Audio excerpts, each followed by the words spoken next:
Thank you. I'm calling the regular meeting of the Willits City Council of May 9th to order at 6:30 p.m. And let's join me in the pledge to the flag. I pledge allegiance to the flag of the United States of America and to the republic for which it stands, one nation, under God, indivisible, with liberty and justice for all. Thank you. And Kathy, would you like to call roll, please? Councilmember Gonzalez? Here. Stransky? Yes. Orenstein? Still here. Rodriguez? Present. Mayor Strong? Here. Thank you. Okay, we're going to start with our traditional public communications. So this is an opportunity. We welcome participation in our meetings. Comments are limited to 3 minutes, so everybody has a chance. And to expedite matters, if there's a whole bunch of people on one topic, we ask that you designate somebody and not repeat yourselves. This is limited to matters that are within the jurisdiction of City Council, but which are not on the posted agenda. Public criticisms of City Council, Commission, boards, and agencies will not be prohibited, and no action is taken. So just so you know, I mean, if it's an item on the agenda, wait for that item to come up. If it's not on the agenda, we welcome your comments at this time, but we don't take action on anything that's raised now because it has to be on the agenda. So anybody from the public would like to come up and address us, please do so and give your name if you would.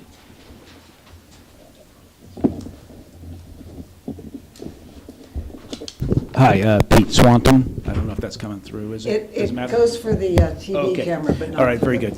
Okay, I just, here we go. We got the construction starting, and that's great. It's exciting. It's, it's going to be a little bit trying at times, but, we knew it was coming, and here we go, and we'll be better on the other end. The one thing I want to really make a pledge for is the high-speed internet cable, the broadband. The conduit that goes in the ground, not the broadband itself, but the conduit. And I know the city, and in particular, I know that I happen to know that Dusty's been working really hard on making sure that that is a part of the project, along with the electric, along with the water. The broadband is absolutely critical. It's the timing is perfect. It's ripe. If it's not now, it's never. If we're going to get people and potential businesses to come up, and we want to have the broadband capabilities and the internet capabilities that everybody else in the cities and everything else has, that makes us more competitive. It's essential that that goes into the ground. And as I understand, we're good to go at this point, but we business folks are really watching closely to make sure that that happens. That's critical. That's a critical item. So thank you. Thank you, Pete. And that conduit is being included in the project. Thank you. Anybody else from the public? Yes. In any order.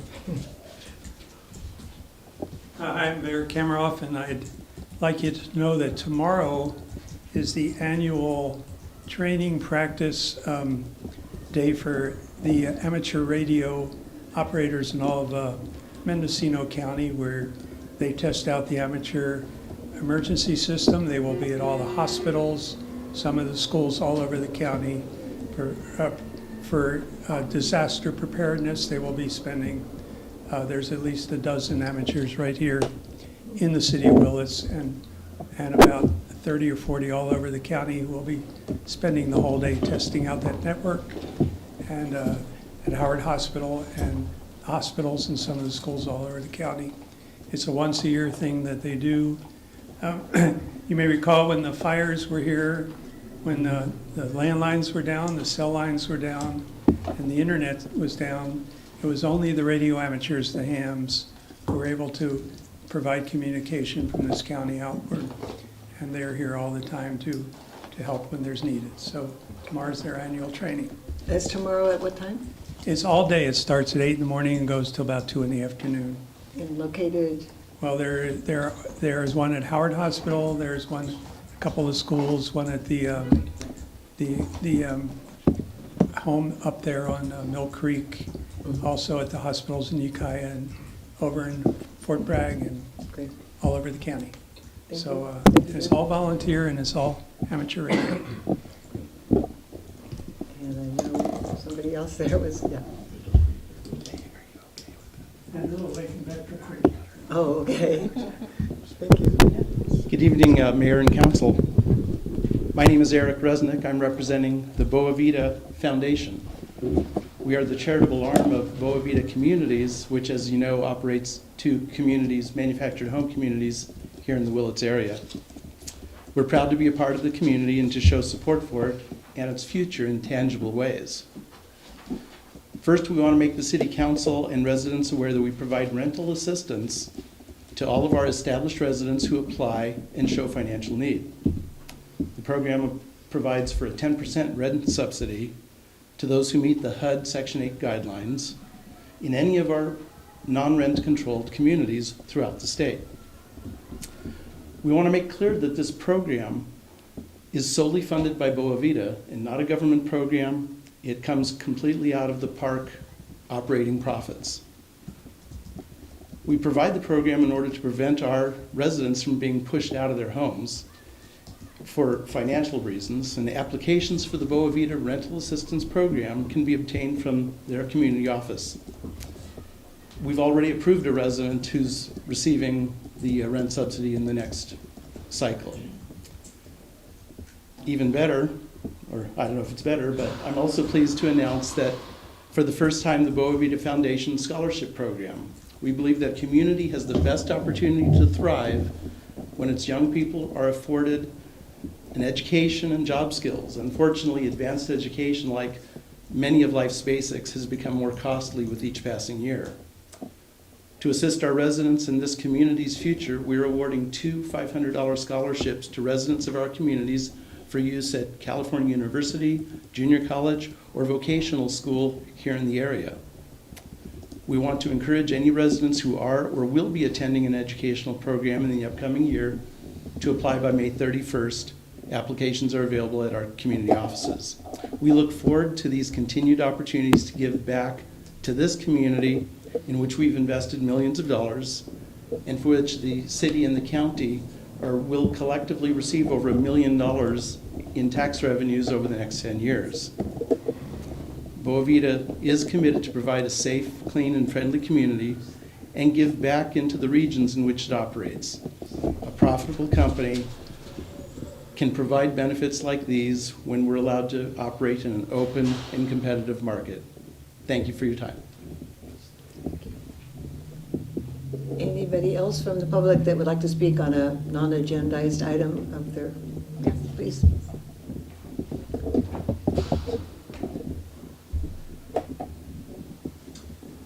Good evening, Council. I'm here as a member of the public and a representative of Boa Vida Communities, a company that's invested a great deal in the city of Willits and its surrounding community. The reason for my visit tonight is to demonstrate our continued interest in working with both the city and its constituents, who are our customers and even considered our shareholders. They have a voice that we listen to. Their concerns are our concerns. We take very seriously our role in maintaining a healthy community of people. We understand how serious housing is for people, and we value providing many people in this town with safe, secure neighborhoods in which to reside.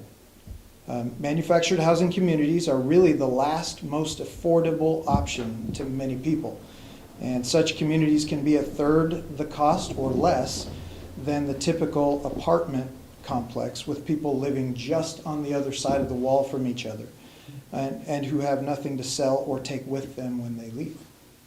While we are motivated by clean, safe, and friendly communities, it takes operational cost and to maintain the standards that we hope for in a community as nice as Willits can be. The high standard takes work, and work we are not afraid to perform. We also believe that the city wants that same standard because you've charged the ad hoc committee with the responsibility of producing a result and reporting back to the full council in June. We are ready, willing, and able to engage in that process. Thank you. Any other members of the public who would like to address the council? If not, we will move on to our next item on the agenda is a public matter presentation by Moss Levy Hartzheim, regarding the audited financial statements for fiscal year ending June 30th, 2017. And these are our long-awaited audit results. And do you want to introduce, or shall we go directly? I'm going to let Celia, our interim finance director, introduce our guest. So, at long last, after quite a bit of effort, we have completed the fiscal year ending June 30, 2017 audit. And Ben Zing from Levy Hartzheim, Moss, Levy and Hartzheim, he and his team completed the audit just last week. And anyway, Ben will be here to give you a summary of the points, major points found in the audit, and we'll be here to answer any questions you may have. This is Ben Zing. Welcome. Thank you. I didn't know these financials are so anticipated. Good. That's why everybody's here. Oh yeah, is it? Thank you, Celia. My name is Ben with Moss, Levy and Hartzheim, and I'm here to present the results of the fiscal year 17-18 financial audit. But before I start, I just want to thank Celia and David for helping us through the process. It was a really challenging year with all the turnover, so Celia's been great in trying to get us everything we need to complete this process. So I'll start by saying that the opinion that we issued on the financials were unmodified, which is the highest opinion that we issue to financial statements in general. It's what you would call a clean opinion in common parlance. And then I'll go over some highlights from the current year financials now. So on the government-wide governmental statement of net position, for governmental activities, the assets exceeded the liabilities by approximately $2.2 million. That's an increase of $632,000 over the prior fiscal year when you don't take prior period adjustments into account. This increase in net position is larger than the increase in the prior fiscal year because in the prior fiscal year, there was a large increase in the net pension liability for pension-related future liabilities. The recognized portion was relatively larger in the prior fiscal year than the current fiscal year. So that's what created the larger increase. Other than that, operations were largely the same. For business type activities, which includes water, wastewater, airport, and the landfill, solid waste fund, assets exceeded liabilities by approximately $24.5 million.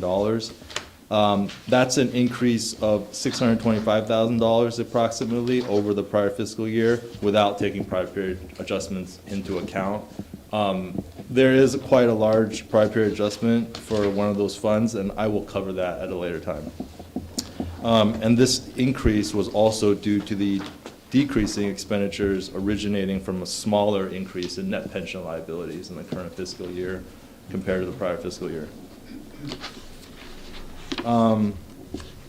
So the large prior period adjustment in the landfill fund. Where are you? I'm reading my notes, but yeah, I can tell you what page you are on the. If you look at page 70 in the audited financial statements, you'll see the non-major proprietary fund combining statement of revenues and expenditures and changes in that position.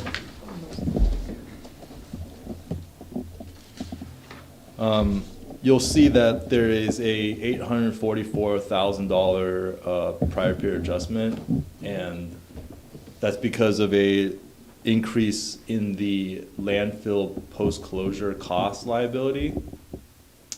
So the reason for this prior period adjustment, and I'll go into a little bit of history here.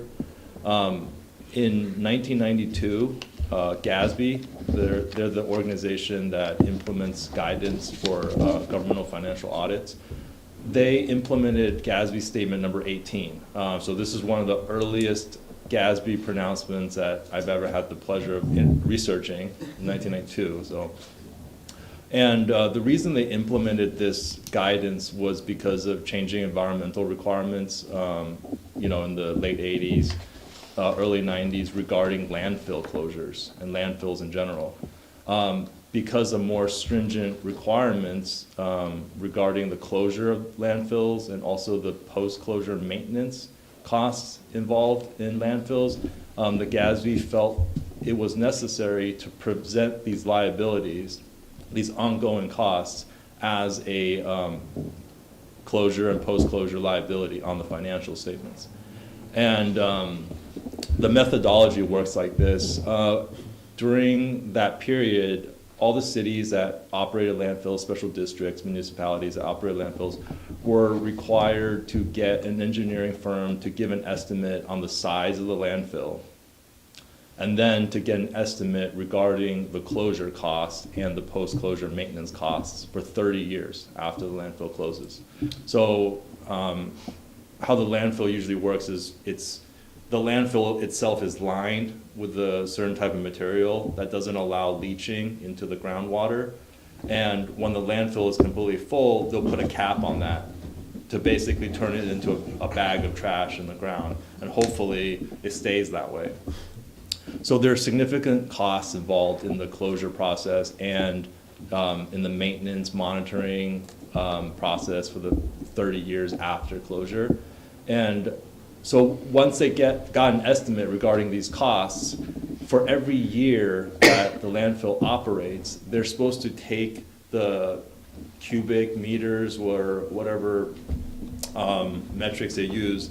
So basically, they're supposed to take the amount of additional trash they took during that year of additional volume that they utilized in the landfill, and they were supposed to divide it by the total size of the landfill and multiply that cost by the closure and post-closure costs, and then show that as an expenditure, increase the liability by that amount. So hopefully by the time you close the landfill, you have a liability set up that's the size of the closure cost plus the 30 years of post-closure maintenance costs. And then this also allows municipalities to set their dump fees to take those post-closure and closure costs into, to take them into account, yeah. To take them into account. Otherwise, most municipalities are not allowed to make a profit. So the enterprise fund that accounts for landfills can't be showing a profit every year. It's hard to justify to users why the dump fees are much higher than they need to be just for current operations. So that's the hope. So hopefully you have enough cash from excess revenue so that you have a zero net position. So you have enough cash to pay for all the liabilities to close and to monitor. The original estimate given was $1 million after closure. So that it was going to be $1 million to maintain the landfill for the 30 years. It turns out the post-closure liability as of 2015 is actually $1 million. So it ended up being $1 million higher than the original engineering estimate. And part of the reason why the change was so large was the city, I don't know exactly the reason because this goes back to 2000. The city didn't, so the requirement is that every 2 to 3 years you update the estimate, you know, because of increases in labor costs, increases in material, more stringent environmental standards. So you were supposed to get an additional get an updated engineering estimate every 2 to 3 years. And to the best of my knowledge, that hadn't been done. So when the estimate was received in 2015, it came a little bit as a surprise. And also we noticed something because the landfill, the post-closure landfill liability had almost been reduced to zero in 2015. So that liability was supposed to become zero in 2030, but it was already zero. So that just showed us that you were spending way more than anticipated. So that's the reason for the large prior period adjustment change in the, I have a question on that while we're on this. okay. I'm not sure I followed completely how you were describing these costs, but are these actual costs that we're accruing? Yeah, these are Accruing actual every year? costs, yeah. They brought it down to zero. You pay for these costs on an ongoing basis, yeah. So we're looking at, originally, we had budgeted $1 million for the 30-year period after the closure. Correct. And you're saying that it's now climbed to about $2 million for the same time period. Correct. Did you have something there? But No. we got The original we estimate was, zeroed it out Mhm. years before it was supposed to be. yeah, And you said because we're spending more money every year right. than we should have, what were we spending it on? Do you have any idea? Well, I can speak to what we are doing right now, and I know that we have mandated things that we have to do for the landfill, that we are required to do testing. We budget approximately $18,000 a year on testing and necessary things for the landfill. It has been brought to my attention that we are budgeting much too little, and we actually need to spend, this year, it's gonna probably be in the range of about $30,000 for the landfill closure, and that will have to continue for some time. And that's about right, because the original Yeah. estimate, I believe, was about, was 15, I think. Yeah, and I spoke with the engineering staff today, and they were sort of confused. They are confused at why it kept getting budgeted at $15,000 to $18,000 when we sort of knew that it was going to cost about 30. So, and that was a consistent cost. Jerry? Is the county on the hook for some of this? I thought that they Well, were. the issue with the county is, yes, they are supposed to be sharing the cost. However, at the front end, they gave us a lump sum payment, and we are sort of trying to track down where that went. But they actually paid us in advance for quite a bit of that. But the landfill was closed, I believe, a little over 15 years ago. Mhm. So year 30, is that when our liability for the landfill is finished? I'm not sure. I need to research that. I sort of was getting into that with Suzanne today. All I know is that she's pleaded with me, it's like, please budget enough money. Because we had to do a budget adjustment to make sure that our bills got paid. So, I mean, I'm just looking at this. But I don't know for how long we have that liability, because these are sort of scientific things we need to do for landfill to make sure it's tested and make sure it's. Okay, because I'm looking at this 1.2 million deficit, and I'm wondering how real that number is. Because this, Big chunk it of looks it. like it's going to carry over for the next, say, 15 years Right. until the end of this 30-year period. And I'm wondering how realistic that number is. Yeah, I couldn't tell you. I'd like to return it to Ben. Maybe he can give us a little guidance on that. Can you? So the original estimate was done in 2000. So since then, things have changed. Labor costs have gone up, environmental standards have changed. So you ended up, okay, so the reason why we're making such a big prior period adjustment in the current fiscal year was according to the compliance requirements. And the 30 years is only, that's an accounting guidance. I don't know that your actual liability will end at the 30 years. But for accounting purposes, your liability ends at 30 years. Now, that may change with a new GASB pronouncement, and we may have to go back and show a different number for 40 more years. Who knows? I mean, it's California, so. What drives that date? Is it when everything inside, underneath the cap is dissolved, or, I mean, there's got to be there's got to be an event that happens that says You're not a we no dumb guy. longer have a liability. It disappears after 30 years, to the best of my knowledge. It's just, I don't And know. I that can't. part, that part is more of an engineering and Yeah, state so, law than it is an auditing. Right, So but right now, you're saying according to auditing principles, you're showing Right, this.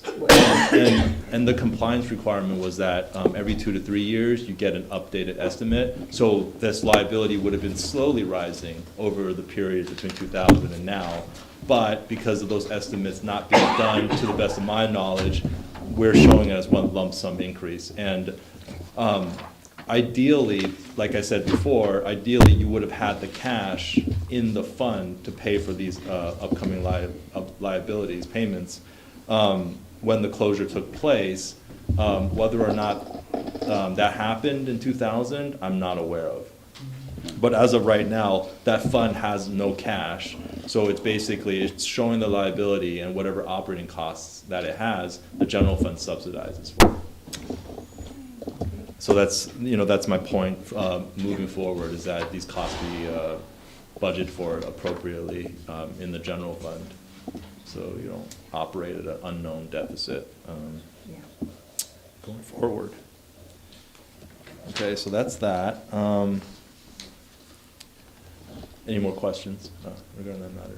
And that page that we were looking at is for the proprietary funds, which Right. is the sewer. It's the water. combining non-major proprietary funds, so it's the smaller enterprise type activities. Yeah, and you'll see, if you look at page 69, the solid waste fund only has liabilities, it has no assets. Okay. And, yeah. So, now going back to the governmental side, the general fund balance has increased by $75,000 in the current fiscal year to approximately $2.4 million. When you're saying current, you mean the period that ended June? Ended June 27? 30th, 2017, yeah. Yeah. I'm sorry, yeah, 17. Okay. And most of it is unassigned in the general fund. This is a pretty healthy amount of unassigned fund balance for the general fund for a city of Willits' size, and the results of operation remained largely the same as in the prior fiscal year. The general fund reserve percentage is approximately 57% in the 17-18 fiscal year. And this is a pretty significant percentage compared to other governmental units. It essentially means the city can operate for about 6 months on reserves alone. And it's just a metric that's utilized to evaluate unassigned fund balances. It doesn't mean that the general fund will ever have to operate without additional revenue, but it just gives people a better idea of how much the reserves are. The sewer fund net position has decreased by $27,000. The decrease was larger in the prior fiscal year because of the net pension liability increase in the prior year. That was bigger. We talked about that before, and I'll cover it a little bit later as well regarding the net pension liability. So operations remain largely the same too for the sewer fund. The water fund net position increased by $631,000. The increase is decreased slightly from the prior year operations due to higher costs of operations. And there were some one-time intergovernmental revenues available in the prior fiscal year that were no longer available in the current fiscal year. The only other fund that has a negative fund balance is the private purpose trust fund for the successor agency. And that's true across the state because they hold all the debt that the RDA's issued. And they're just funded by tax increment from future tax increments. So it's nothing that the city really has to worry about. The state or the county is on the hook for that. That's why it's a fiduciary fund on the city's behalf. So regarding GASB 68 and 71, it was implemented in a prior fiscal year, and I think I talked about this last year when I came, the net pension liability. It's basically the total liability for retirees as of right now, minus the assets that you've put aside for them as of right now. So that's the net pension liability. That's what the number means. And there's volatility, everybody knows, in pension costs, rising pension costs. CalPERS invest large sums of money, and there's volatility in their investments as well. And these net pension liabilities are somewhat buffered against those changes because of the utilization of deferred inflows and outflows. So, for example, if your pension pool has a great year, the asset that CalPERS invested did really well this year, and they made $1 million more than expected. That $1 million is going to be amortized over 3.8 years instead of being recognized all in the current year, because the next year you can have a really bad year, and the usability of these financial statements would be skewed if you flowed the changes in pension information into the P&L, this revenues and expenditures every year, because it will be jumping all over the place, especially for your enterprise funds that show the net pension liability on the funds. So, the water fund could be doing exactly the same from one year to the next, but it could be up 1 million and down 1 million the next year just because of pension-related costs. So everything's amortized. So hopefully, instead of a graph like this, they smooth it out, because you'll have a good year and a bad year, and both years will be amortized. So it smooths out the activity related to the pension. So in the current fiscal year, the net pension liability for the city as a whole is approximately $8.2 million. 4.9 of that comes from the miscellaneous plan. That's miscellaneous employees, anybody but safety. And 3.2 million of that comes from the safety plan. And that this net pension liability shows up only on the fund statements of the enterprise funds. And it shows up in governmental activities for everything else. It shows up in the front in the statement of net assets. It doesn't show up in the individual fund statements for the governmental funds.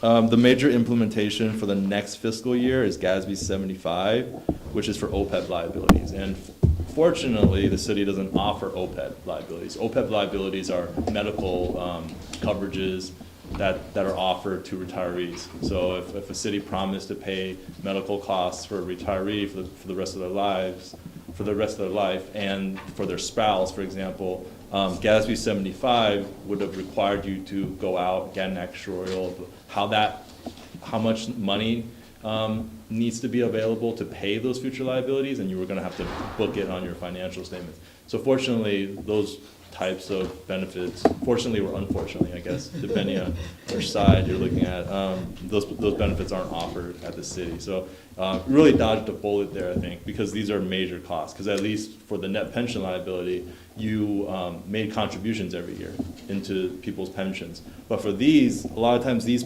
benefits were promised, but no money was ever set aside for them. They were only fulfilled on a pay-as-you-go term. So that number, I'm seeing the actuarials come in for the 17-18 fiscal year, and these are very large numbers we're talking about. But it doesn't affect the city of Willits because we aren't You don't part offer of that. them. Yep. Thank you. That's Yep. good.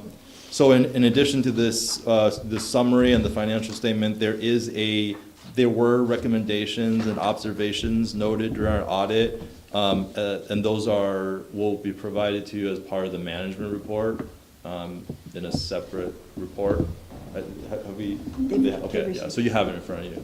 No, it was in a separate cover. Okay, It's a separate letter. Yeah, it's for management use only. Okay, that's, any questions regarding? Ron? Yes, Yes. the pension thing, this has always been a very confusing subject for me. So what you're saying, I believe, is that our current pension liability, net liability is 8.2 million. Yes. Where in these reports does it show if we have that money to cover the liability? Okay, so how the pension liability works is that $8.2 million, it's not like a car loan.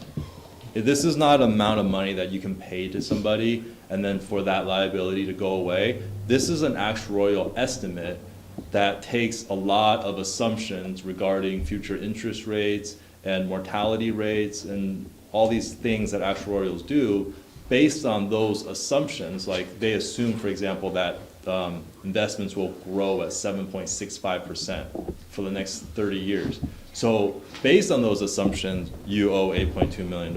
If you look at the notes, if you look at page,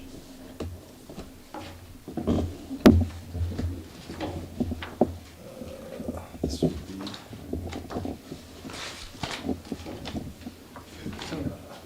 Pension plan 51. page 53. If you look at page 53 of the notes at the top, it'll show those net pension liability numbers if that discount rate changes by 1% in either direction. So your pension liability could be $8 million, like I just said, if we take the 7.65% into account. But if that discount rate was 6.65%, your liability would be almost 12 million. But if it was 8.65%, your liability could be as little as 5 million. So basically, this number can change drastically and easily. Okay, what I understood, the question that Ron is asking was, at least I think, is that, is it built into our financial bottom line at the end of June 2017? Yeah, That we're paying our share, we're within, Well, I guess, well, let me say what I was thinking. okay, yeah, go ahead. Do we have the money? And where is it and where does it show? Where does it show? Because a liability is a liability, whether it's, Yeah, it's not an it's a actual floating line. liability, like forever kind of thing that you don't pay down. It's money that has to be available, I take it. Yeah, eventually it has to be available, but Okay. you're talking about a very So in other words, long term. we're not looking at spending $8 to $12 million this year for pension liability. Right. This is something that we should have this amount of money available for when it comes due down the road. This is just for disclosure purposes. Nobody's Okay. gonna come and ask for that money. This is just an estimate about the future. Okay, but somewhere, the money has to be actually available. Yeah, you're paying it every year. You pay portions of this. You make contributions for current employees, and you make contributions for retired employees every month. So this is being paid off slowly. Okay, on a- and I guess that's all part of the budget, where we budget our, So I think, let me say it a different way, and whether you may not agree with the way I'm saying it. So say you have a house payment and you owe $100,000 on your house. You make payments, however, your debt is still, say it's $50,000, and you don't need to have that in the bank because you're paying it off. right. But, so it's still there, so you don't have to have that available. If you would have to have that available, I want to think about, what is it, A Christmas Carol, what was it, that good Christmas movie where there was a run on the bank and everybody decided to It's a retire. Wonderful Life. It's a Wonderful Life, and everybody decided to retire the same day. That's not going to happen, and we don't have to prepare for that. We don't have to Right. keep that balance in the bank, but we do need to know, hey, we owe that much money on my house. I know I owe $50,000 on my house, or $75,000 or whatever it is, and I know that that's in the back of my mind. That's why I keep making payments. Yeah, So is that That's pretty accurate, That's pretty- except it's even more variable because, a home loan, you could pay it off if you wanted to. But in this case, it's as if you don't have the option to pay off your home loan, and your home loan adjusts based on the market value. So it changes. So there's really no possibility of paying it off right now. But I think the question that we're asking is, are we paying as we go Yes. sufficiently to, for auditing purposes at least? Well, We're paying it yeah. as we go so that eventually we would have that. Correct. Okay. And that's CalPERS It's job. They're it's supposed to. built into our budget. It's built in, yeah, it's built into. Well, the thing that we always hear about in municipal government is, pension. They don't have enough money to pay the pension, whatever that means. And I think a lot of that is he's talking about OPEB. I mean, the big worry that in most cities is the OPEB liability. That's what makes everybody kind of terrified because of rising medical costs. And since we don't have that, we're in a much more stable position than I think most municipalities. If I'm not, Yeah, that's true. That's The true. OPEB is much bigger issue than the pension, because the pension, you have been paying it. Yeah. Every pay period, employees pay 7 to 8 to 9%, and it's the CalPERS has a rate of employer contribution every pay period, and then the city pays that in addition to the employees' salaries to fund that. So I guess that's the point of my whole question here. Yeah. This is for public consumption. yes, absolutely. And I know that people get concerned when they hear all this talk about pensions and bankruptcy and things like that. So I guess to kind of sum it up, is it a fair statement to say that we are aware of what our pension liability is going forward, and our budget, our annual budget accounts for providing enough money to cover it. Yes, Great. I feel very confident of that. That's about as good as we can get, I guess. Right. I'll just make a comment on that. So the city does pay an amount every month for the unfunded liability to help take care of it, support it, and bring it down. So we're not only paying the regular pension contributions, the city is also paying an amount every month for the unfunded pension liability. So And it that, will vary year to year, as Ben has said, based upon interest rates and investments and mortality rates as they change. But the city is taking care of it, and it is wrapped into our budgeted salary and benefit costs. so the unfunded liability scenario that you laid out there can be characterized by saying that we're looking at the return on investment, and we're looking at the outflow from, on an ongoing basis, and adjusting that to make sure that we have enough to cover it. Is that, We're keeping pace. We're keeping pace I with think it. to be aware of what the liability is going into the future for the retirees that are still in the system. right? Okay. And, we are doing a pay-as-you-go, and it is being addressed by additional contributions. Okay, and that's to CalPERS. to cover the unfunded segment of it, that we fell short because the investments haven't returned as much as we had Right. anticipated, so we have to throw a little bit more into it, correct? Yeah. Okay. So, do you have more? Yeah, there's a lot that goes into it, because because you're talking about the fiduciary net position, which is your investments that you put in already, but you're also talking about the total pension liability, so that takes into account how long that retirees they think are gonna live for, how healthy are they gonna be during that, or no, not how healthy, that's okay. But yeah, how long they're gonna be living, when they're gonna retire, because you're not making contributions for employees that already retired. You can only make contributions for current employees. So there's an additional portion that goes in for the unfunded liability, and that's what probably, because the current employees you can take into account, you can adjust their contributions to meet those requirements, but you can't do that for retired employees.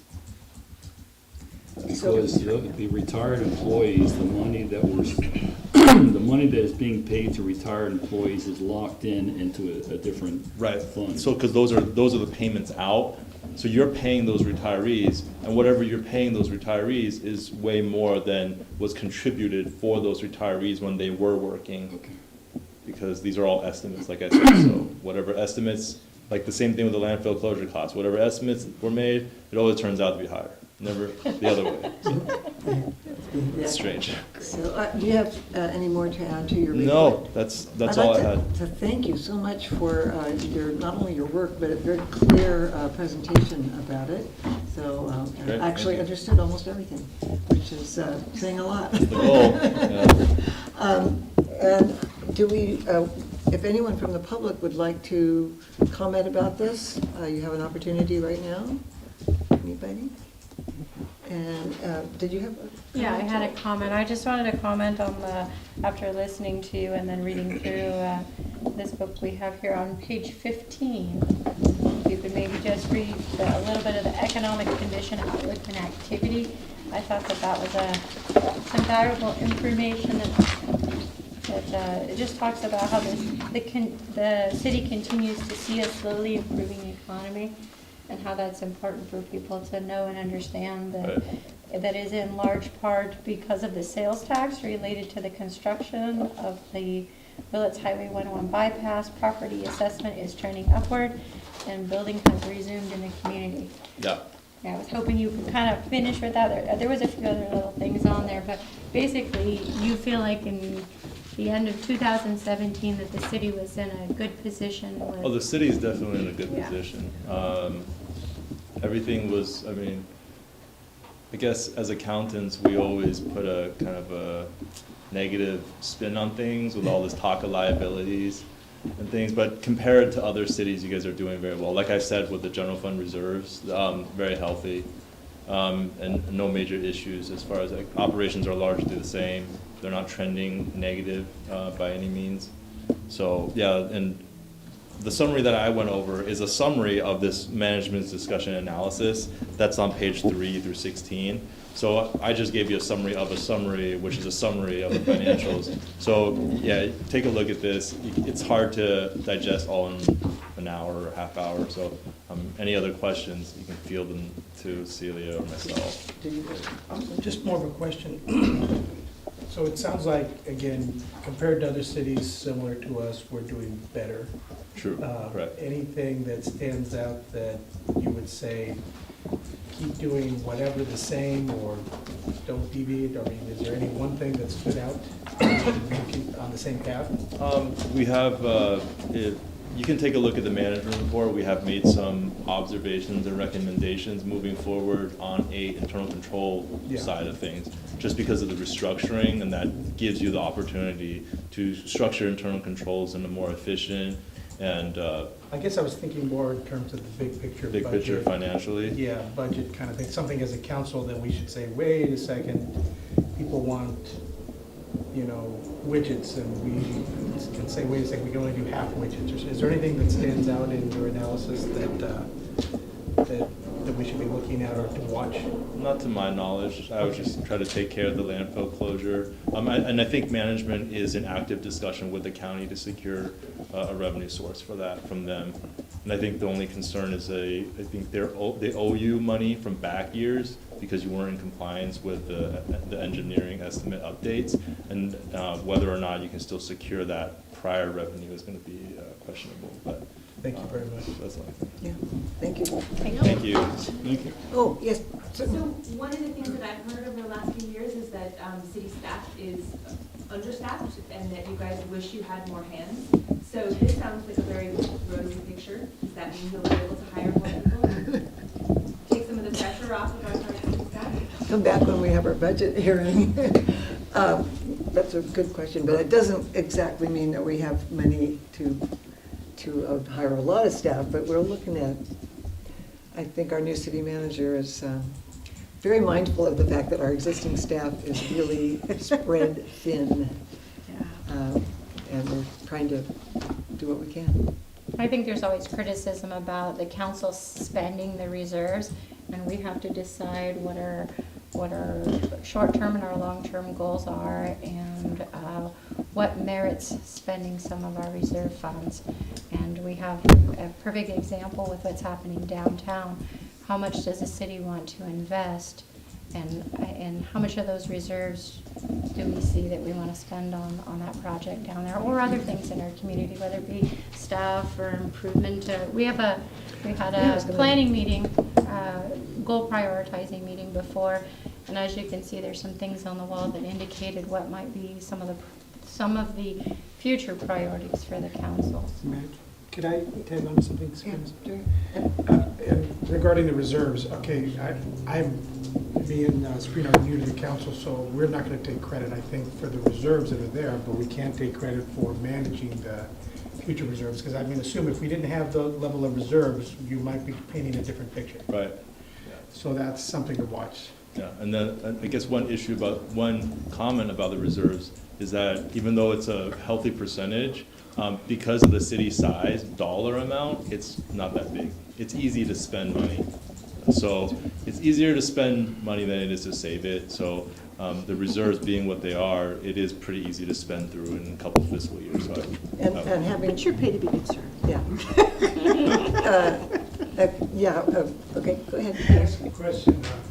It's good news that the city's finances are in good shape, but had they not been in good shape, it's been 10.5 months since the end of the fiscal year. Is that a typical length to do an audit? Because say if this year turns out to have a problem, we wouldn't want to wait 10.5 months to find out about it next year. So is that a normal length of time for an audit? there was some turnover during the fiscal year, prior to the fiscal year, that caused the delay Turnover in management. Here. Oh, here, At the city, okay. yeah. So yeah, hopefully it doesn't take that long next Yeah, year. it Usually should not be this 6 months after the fiscal year end is what we shoot for. 6 to 9 months, depending. So, I mean, that is a normal time period, 6 to 9 months. But we are shooting for being farther along next year. I appreciate the city's in good shape. Yeah. It's good news for all of us. And by the way, I've been on the council just for 5 years now, 5.5. And every year the budget is a painful process because we want to do everything and we can't afford to do everything. And it is a very tight budget. And the last several times our projected is the shortfall at the end of the year. We're looking ahead to 18-19 and saying, you know, we're projecting we're going to spend more than the revenue coming in, and that's been the case almost every year that I've been on the council. Fortunately, we haven't always spent more than we came in. We've been under budget on some of the expenses, but we have such a tight ship here that it's really hard to keep a balanced budget and still do all these things that we really have to do. So I really encourage people to come back when we have our budget hearing. It's really an important document that guides what the city can and cannot afford to do. So please stay involved. Yeah. And I think we have a lot of people here for some additional items on our agenda. So if we don't have to actually take any action on this, do we? Or do we just, we don't officially accept the audit? You can. We don't need to? I don't think you have to, but you could certainly formally accept it if you want to make a motion to that effect. And if we don't accept it, it means it goes away? It changes? I think I remember that we've done that in the past. So. I second it. We have a motion and a second that we accept the audit. And if there's no further discussion, let's have we can just have a voice vote. All those in favor, say aye. Anyone opposed? No. Okay, and again, I really thank you for a very thorough job and explanation as well. And we will pour over this. Okay, moving on. The consent calendar. These are matters listed that are considered routine, and they include the council meeting minutes of April 25th, disbursement journals, and a resolution awarding a contract to Vertical Mapping Resources in an amount not to exceed $28,206 to assist the city with acquiring a topographic data for the dam inundation mapping, and which is something we authorized several meetings ago. So those are our 3 items, unless anyone would like to pull. I'd like to pull C for a brief discussion. Okay. Just a question. Okay, and, yes? Oh, go ahead.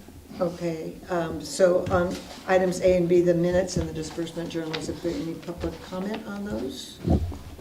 If not, let's take a vote on those 2. I guess we'll do a... I so move we accept the other 2. And I'll second. Okay, moved and seconded. There's no money involved. Can we just do a voice vote on this? All those in favor, say aye. Aye. Aye. Any opposed? No. Okay. So item C. All right, the only question I have is, in the description, it mentions that Brook Trails and the Boy Scouts declined to participate in this. And my only question was, if they come to us later and they want to use our information, how are we going to deal with that? You charge them. Well, that's my question. It's a great question. It's something, so this matters, we need to get the data to be able to do the inundation maps. So that's a policy issue that is up to you, certainly. If you don't want to share the information, we can take that under advisement. It is not part of sort of this report. Okay, I just want to put it out there so that if and when they do come. I mean, if the council's desire is that we don't share with them. Wouldn't it be a public document? But then again, it is a public document. It's a public document, but it's proprietary, something that you paid for. You do a public records request and get it. And is this covered by our grant at all? Or is this extra beyond the grant? I think some of it might be, but this is the data part of it. I know that we received grant funds for the actual mapping. So it's in addition to the, We have a high expectation that we're gonna receive that grant, but it's not official yet. And it would offset a good chunk of the overall cost for the dam map. including this 28,000, or at least some of this, okay. All right, any other questions regarding this? Just to reaffirm, it's something we need to do anyway. Yes. And so, Yeah, well, that wasn't the question. I mean, I just want to, I'm not trying to be a bad neighbor, but on the other hand, you know, They said they didn't want to do it with us. yeah, and if they come later, I think we have to discuss it. I agree. Okay, so let's have a motion on this item. I'll make a motion to proceed with the contract for professional services as recommended by staff. I second it. And was there any public comment on this item? And if not, let's have a roll call vote. Councilmember Gonzalez? Yes. Yes. Bernstein? Yep. Rodriguez? Yes. Mayor Strong? Yes. All right, there are informational reports that were part of the packet. I don't think we need to go into any of those. The right to appeal, any persons who are dissatisfied with the decisions of City Council have the right to review that in a court, generally limited to 90 days from the time when the decision is made to appeal such things to the court. We do not have separate commissions or agencies meeting tonight. Sometimes we change hats, but not tonight. So now we're going to move on to something that I know some of you are here for. The city manager's report and recommendations, and the first item on that is a report about the mental health facility considerations that are going on. Yes, Stephanie Gerbrandt, City Manager. On April 11th, council requested that staff investigate what was happening at the old Howard Hospital site and whether the county was progressing on a possible psychiatric facility at the site, potentially funded by County Measure B. Staff has been sort of trying to glean information about what was going on, and there were some articles written in the paper, and one of the board members of the Howard Hospital Foundation, Margie Hanley, came to my office and discussed at length what she knew about the proposal, and what she disclosed is that yes, there was proposed a psychiatric facility for the old Howard Hospital. She also was great at giving me information regarding that there was a Measure B subcommittee happening at the County Board of Supervisors level every month on the fourth Wednesday of every month at, I believe, 1 o'clock. And this was new information for me and certainly for everyone. And we also had a meeting with the executive director of the Howard Hospital Foundation, and he echoed what his thoughts about what the plan was. I know that Councilmember Gonzalez, several members of the community, and myself went to the Measure P subcommittee meeting and asked, hey, why haven't we been in the loop? We haven't found out, and asked them to please give us a seat at the table. No one's reached out to us. We want to know what's going on. We haven't formed an opinion yet. We just want to know what's going on, because this was apparently happening very rapidly and the city had not been contacted. After that time, I was approached by one of the members of the Measure B subcommittee who actually represents this supervisorial district, is Dr. Jed Diamond. And he came into my office and we had a really great meeting. And what he has committed to do since then is, after every Measure B meeting, it's the same day as our second city council meeting of the month, that he will come and give a report on what happened at that subcommittee meeting, be here to answer questions and sort of tell us and keep us up to date on the very day that the committee meeting is happening. He also will field questions if we have questions for him. I had a list of construction-related sort of questions about the hospital, and I feel really, really good that he's committed to this process. The other issue I wanted to, so what they are doing right now is they're going through a needs assessment, and they apparently at the Board of Supervisors meeting yesterday, and I don't know if anyone was attended that Board of Supervisors meeting, they added to the amount of the contract of Kemper and Associates, and they're going to do a needs assessment for what the need is in this area. We did also find out that this, if it is a critical care psychiatric facility, that it is likely to be used by people outside of the county because there is a great need for this. Apparently there's a very underutilized facility to the north of us, and there's a huge need to the south of us. I have heard that Marin County is looking for places to send people on an emergency basis. These are people, although the needs assessment hasn't happened, people are talking about an emergency facility for critical care for people who are a danger to themselves or others, or who present or who are severely disabled. And so that's what we believe is proposed for the site. I did have a lot of questions about this being an unreinforced masonry building that is old and could not house the old hospital, and just the sort of the construction logistics on that. And I know that there's a state office of hospital construction, and I did give them a call. And I said, hey, this is happening, and would you be in charge of this? Because normally state agencies are in charge of construction such as this.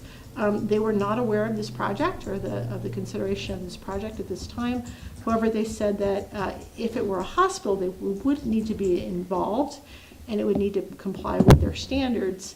And I asked them if there was a way that they would not be involved, and their response was only if it were a clinic situation that wouldn't be considered a hospital, and that would be given to the local jurisdiction to ascertain whether its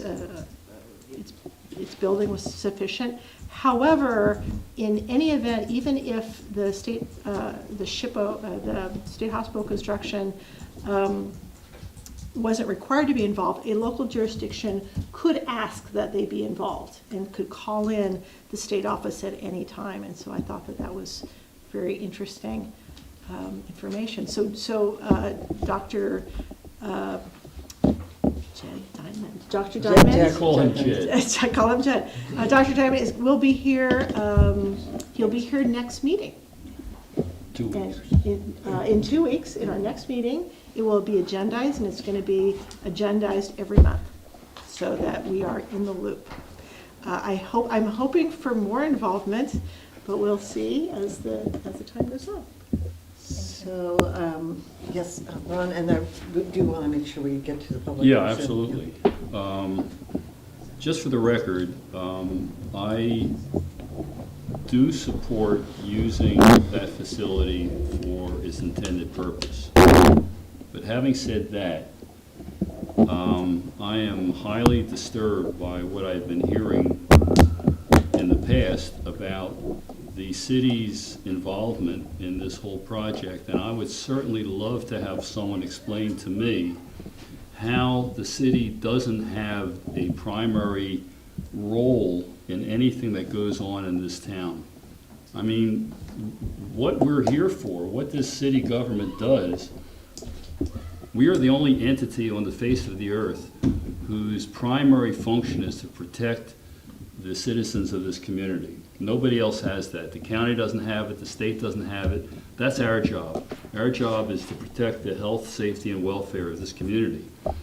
And I don't care if it's a psychiatric hospital or a pot shop or an oil refinery or whatever it is that someone wants to open up in our town. We need to have the final say on what happens. And I don't like what I've been hearing, that we may be invited to the table or we may have something to say about it. I want to establish completely that we not only have the right, we have the responsibility to be in the forefront, right in smack dab in the middle of these discussions, to make sure that everything, the requirements that this city lays out for that facility are met. So,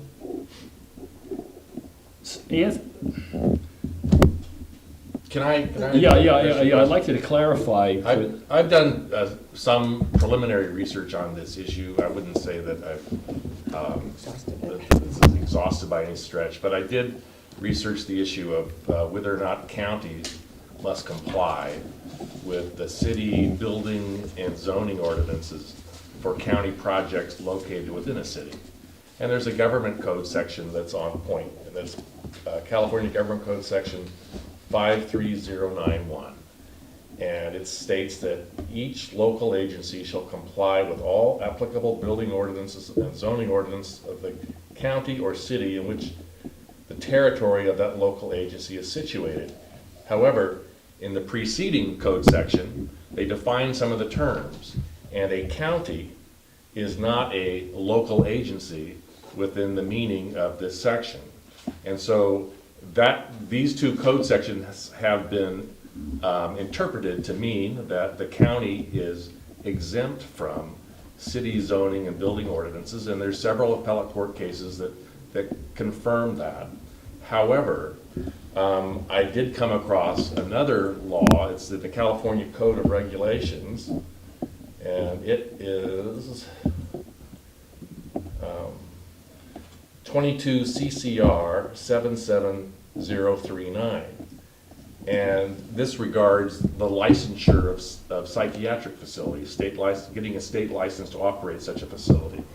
And this section in the Code of Regulations says, a license shall not be issued to any psychiatric health facility which does not conform to the state fire marshal's requirement for fire, life, safety, the state requirements for environmental impact, and local fire safety, zoning, and building ordinances. So, while it's generally the law that a county is exempt from a local city building and zoning ordinances, in the case of a state licensed psychiatric facility, the code specifically requires compliance with city laws. Okay, but, like all state laws, there's a lot more to the story when you start digging down. And what I'm going to guess is that when the first provisions that you cited would probably have something to do with the public good. So like with the superior, let's call it, entity like the county or the state or the federal government. In some cases, they have priority over the more local governments because they're interested in the good of more people than are under the jurisdiction of the local jurisdiction. But I think and I'm making that assumption that that's what that means, because in my years on the city council and government, I am confident that all these laws are based on logic.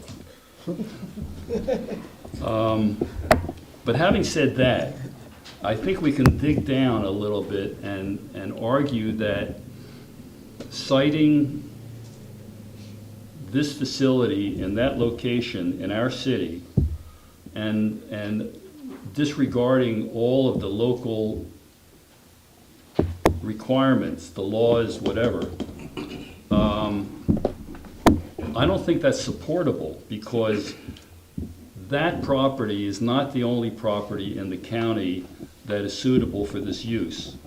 So the county cannot come in and say, well, we need to take this property and you need to leave us alone and let us do what we want to with it, because it's the only place in our county that it can be done.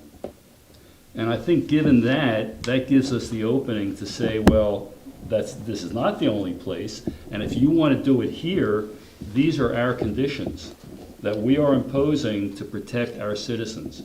And I'm not looking for a fight, I'm not looking for a battle, I'm not looking to make it difficult to do this thing, but there are certain concerns that have been expressed by citizens, and we're not getting any answers about that. And I think these are the concerns that the city needs to quantify, and they need to be satisfied before this facility would be permitted to be open. So, well, I'm going to suggest that we make sure we hear from the public first, because your comments are going to undoubtedly be addressed by some of the public comments, and I know others of us on the council can. But I'd also hold like some forth. action to be taken as a result of this. I don't want to just talk about it. Yeah, but that's after we have a public hearing, so Okay. I'd like to open the public to comment on this item. And those of you who are here for that item, please step up, and you have 3 minutes.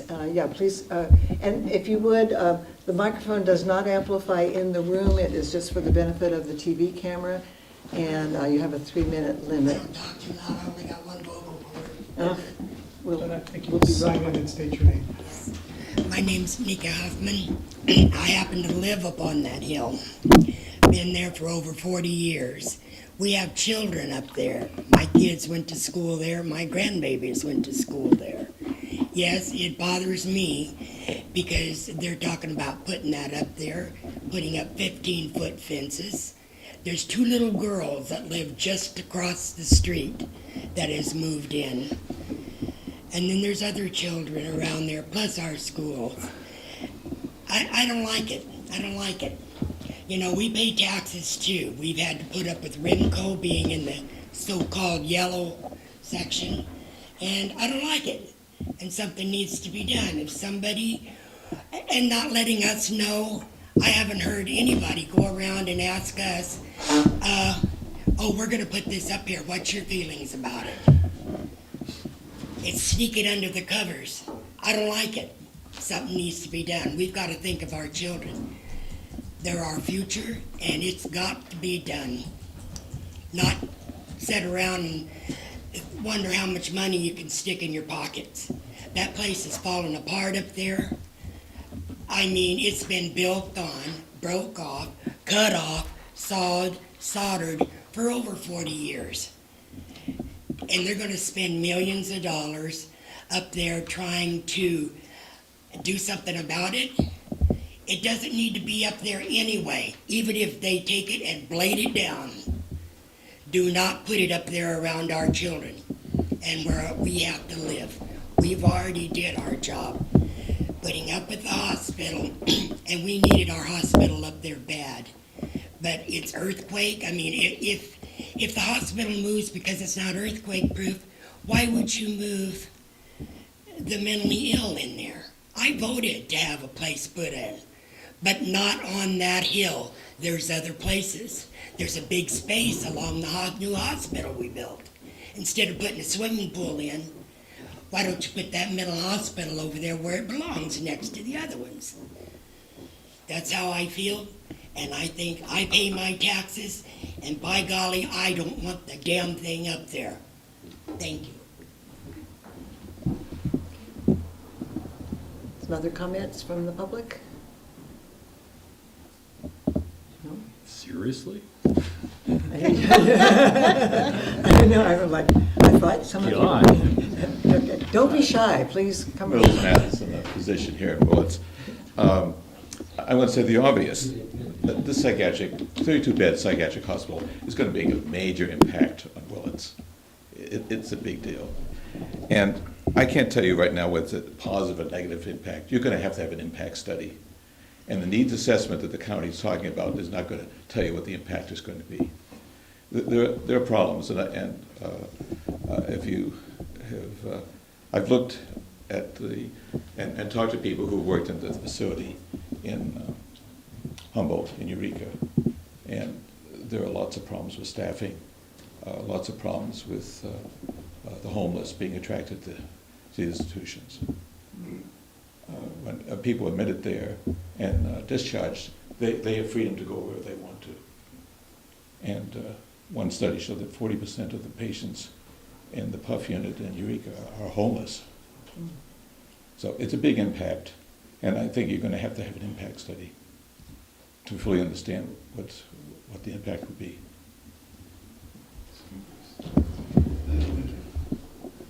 Yes, come on in.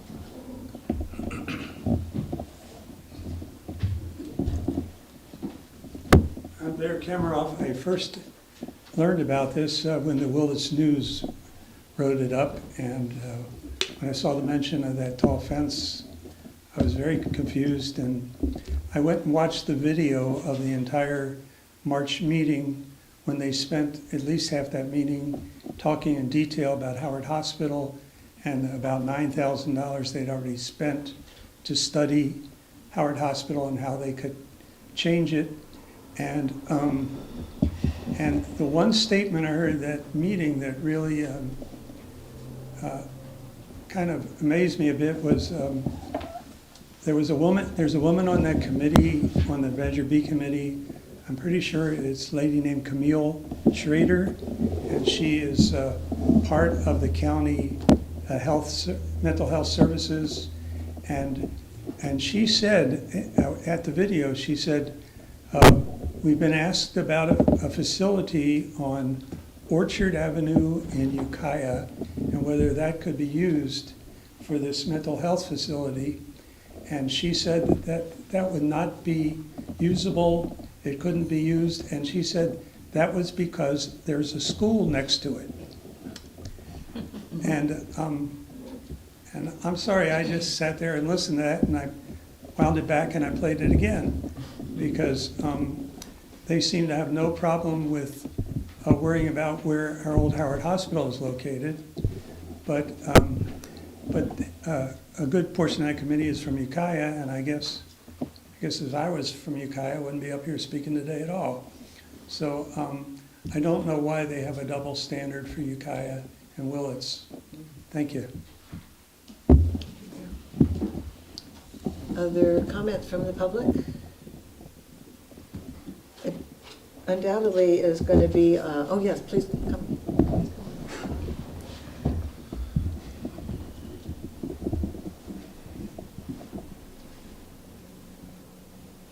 Hello, my name is Deborah Clark, and I also live right next to the old Frank R. Howard Memorial Hospital, so that we have disclosure on that.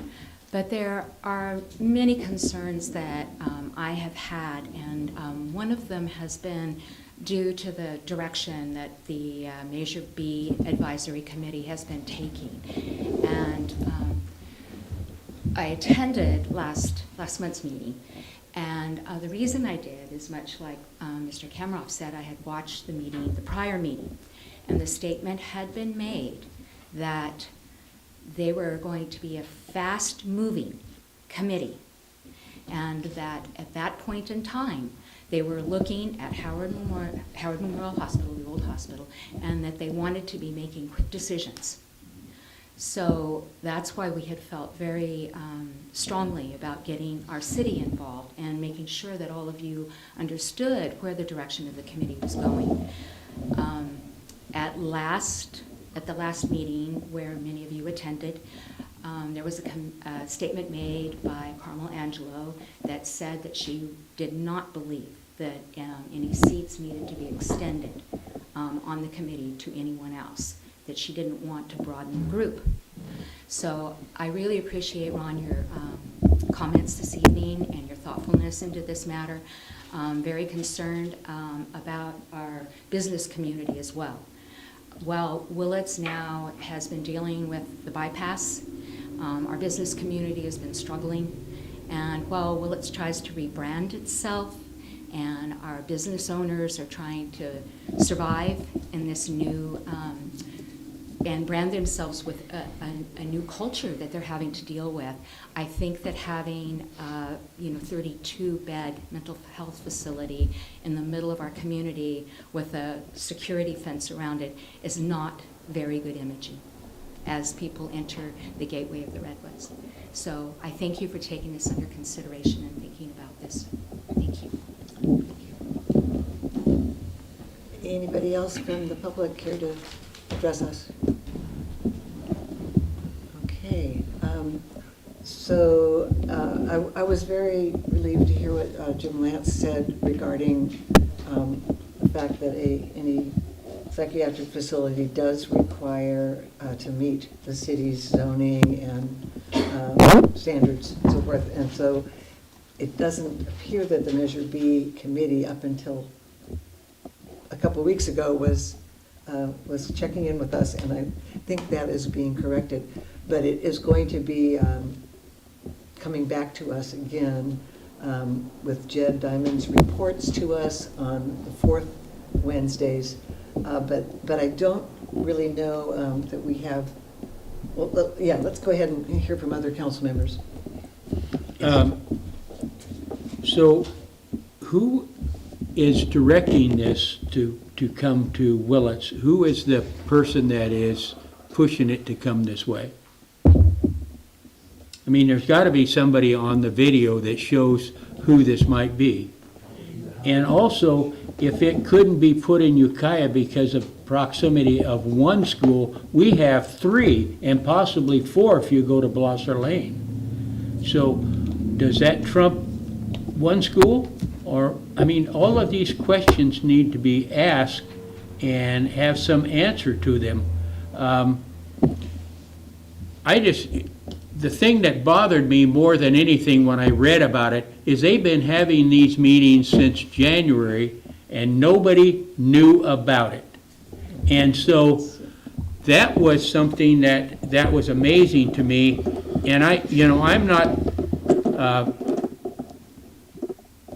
surprised at the county because they work that way quite a bit of time. And I think that it ought to be come out that they have made a mistake this time. And I'm very upset about it. And I have been, and people have been coming to me for probably 6 months saying that they had heard this rumor around the community, especially people that lived up on the hill. And I tried to ask people, and nobody seemed to know anything about it until the paper. And it's just amazing to me. And I think I'm with Ron. We need to just say it doesn't need to be here. I agree. The Howard Foundation is trying to slip it under the covers. Yeah, I know Other who it is. I'm just, yeah, Jerry? I don't legally know. Well, I think that while the Howard Foundation may have a vested interest in moving the property along, I did speak with Arnie Mello, and I believe he spoke with Stephanie also. And in my conversations with him, he indicated that they want what's good for the community. And I think the only thing that kind of threw us back was that these discussions seemed like they were picking up steam and we weren't involved. I did ask at the Measure B meeting that maybe they should consider holding a meeting up here in the interest of letting locals kind of weigh in on it. I mean, like anything else, it's hard to criticize a plan that we haven't actually seen to be able to say, hey, maybe that fence isn't going to be there, or maybe they're not going to house XYZ people there or whatever. But I mean, my concerns had to do more from my previous role when I brought this up, that I didn't want our local police impacted if they didn't adequately staff security issues there. Then that puts us on the hook liability-wise if we end up having to use force or something. And those were issues that even before this came down, I had brought up to folks who had brought this up. I said I would want those issues mitigated and looked at, because otherwise, yeah, great, they've got money to build it, but there's no who's going to, I guess, mitigate our costs or involvement, because we're limited in employees here at the city. And if every time something happened, because that was my, I guess, experience with some of the mental health stuff in the past, is that the solution was, I mean, plenty of times the county had issues, and their answer was, well, we can't pay overtime, so we would end up staffing at the police department up at the hospital till they were able to relieve us. So I didn't want those sort of things being thrust upon the city as additional costs when there was no remuneration for us. So, And I want to speak to that. That point exactly came up when I had my meeting with Dr. Diamond, and I said the concern was the financial. One of the many concerns is the financial impacts to the city, and whether there was any money in Measure B available to mitigate those impacts to the city, and whether has anyone even talked about that. And it was his feeling from looking at the legislation that there is actually no money in Measure B for mitigation. Most of the money is for construction, and then there's a small amount for staffing, but it's hospital staffing. It's not any mitigation to the community. So I don't think there was any discussion or plan of mitigation. The other thing we talked about that was sort of touched on was that, okay, the population of the folks that would be going to these hospitals are likely so I said, who's going to pay for it? Are these going to be private insurance? Who do you think is going to be funding the hospital stays of these folks? He said the majority of those would probably not be insured individuals, and they would be coming from all over the county or further from the county.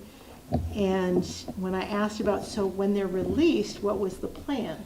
Is there a plan in place? What typically happens when somebody is released from a hold, a psychiatric hold, particularly since a large percentage of these folks would likely be homeless? And he says, well, we work with their families to get them back home. And I said, well, what if they don't have a home? Does that mean that homeless of other areas will likely land up in Willits? And he actually thought about that and said he did not know, but it was something he was going to think about. And it's something that we need to ask him and ask very directly, because this actually could be an incredibly serious problem. Yes, Ron? You know, did you want to say something? I think we got this backwards. I'm sorry. You know, I am not interested in asking permission from anybody to sit at the table. I'm not looking for a seat at the table. This is our city, and we set the rules for what goes on in the city. That's what we do. And you know, I'm listening to some of the talk that we're asking for permission, and I hope they share with us. I'm not interested in hearing Jed Diamond's report. I mean, I'm interested in hearing his report, but that doesn't mean anything to me. We set the rules in this city. And you know, let's get that into our psyche. Now, a year and a half ago, 2 years ago, this city council went through an exercise where we looked at a privately owned property that we had no stake in except for a court action. And we had the authority and the responsibility to decide who was going to be able to buy that property. We worked in conjunction with the owner of the property, and you know who I'm talking about. We're talking about the Remco property. Pepsi owned the property. The trust owned the property. They came to the city and they said, we want you, the city, to decide who's going to get, you know, what the conditions are where this property can be sold and who it's sold to and what its end use is going to be. That was our role. And I'll be damned if I'm going to give up that right for another property that's in our city limits that we're going to take whatever is given to us. We don't ask for permission to sit at the table. We don't want to be part of the discussion.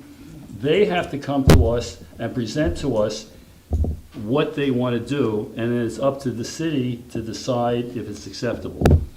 It's up to the city to set the conditions, and I believe we can work with the foundation. I've spoken with Arnie Mello as well, and I put this to him, and I think you as well, that in conjunction with the foundation, the city and the foundation can set the conditions under which this property can be turned into what they want to turn it into. And that's where the key is. I mean, I hear what everybody's saying about, you know, the patients being released into the city and the fence and all this other stuff. And right now, you know, I take it as, you know, it's true. It's, you know, maybe it's not necessarily true. The point is that we need to hear in an official manner, here's what we want to do, and we need to decide if this is good enough or not, and whether or not they're going to get permission to build this facility. And we got to get in front of this thing. And I really, really don't want to hear us asking for permission or getting reports, you know, that we can, you know, beat our chest over, like, oh my God, this is terrible, or it's great. That's not the way we're going to do this. We have to be in charge. We have to be in front of this thing. Sabrina?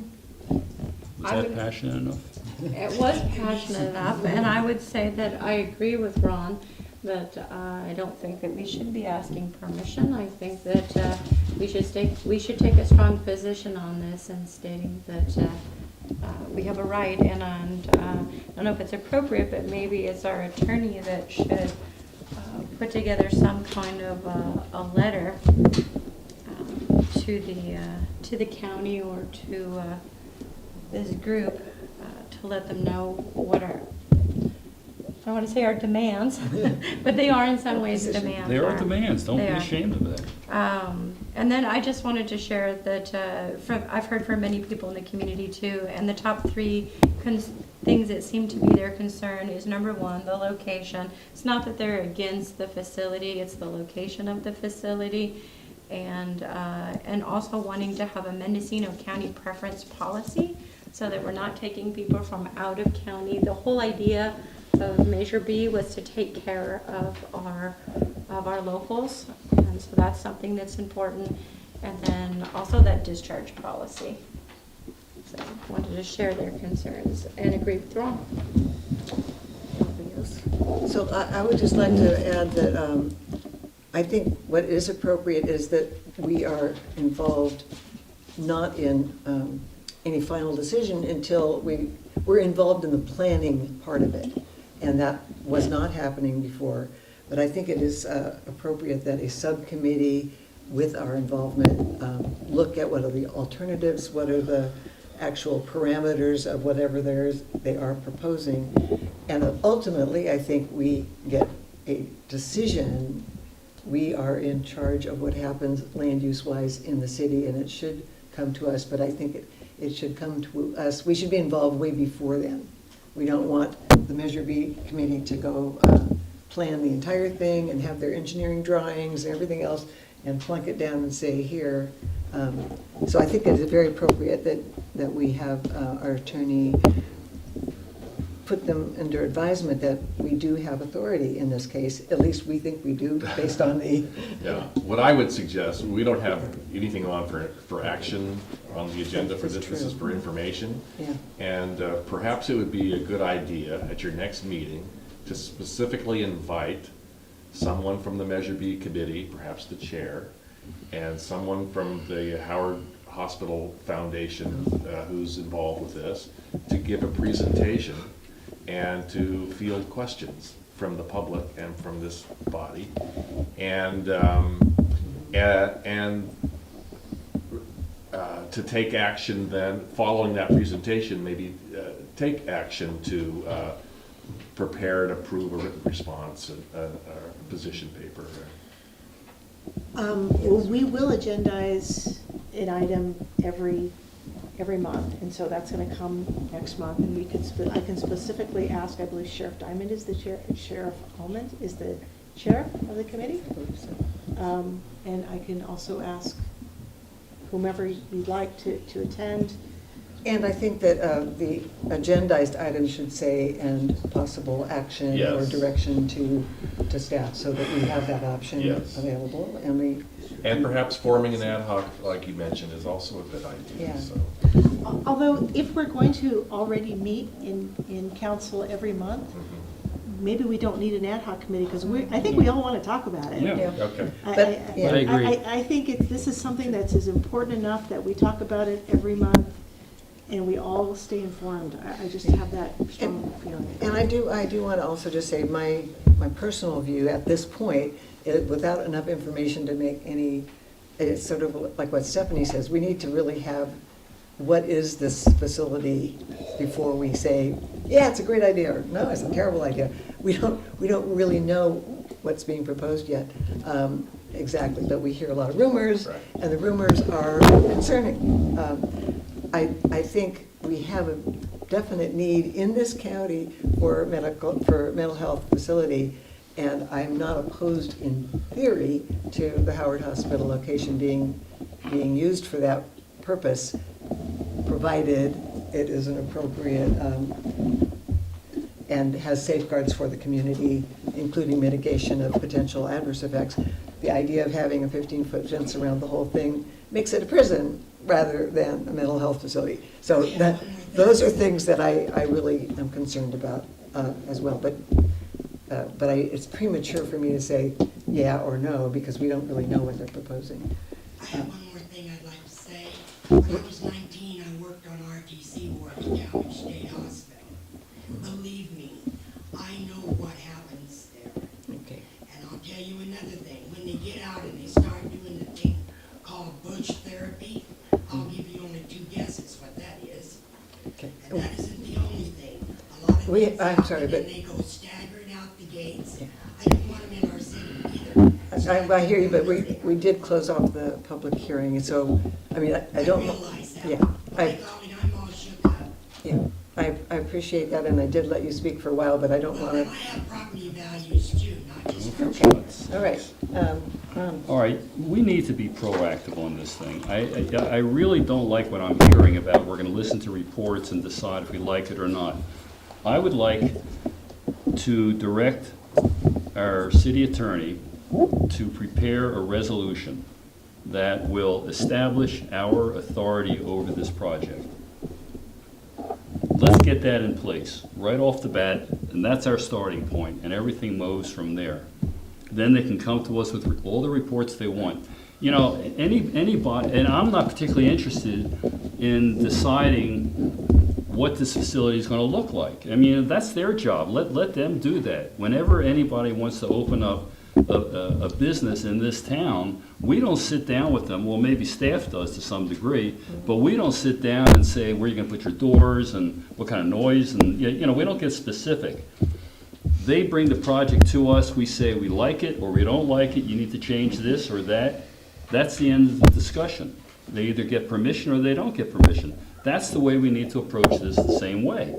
So I would like our city attorney to prepare a resolution, you know, do the research and prepare a resolution that will assert our right to have the final say on this project.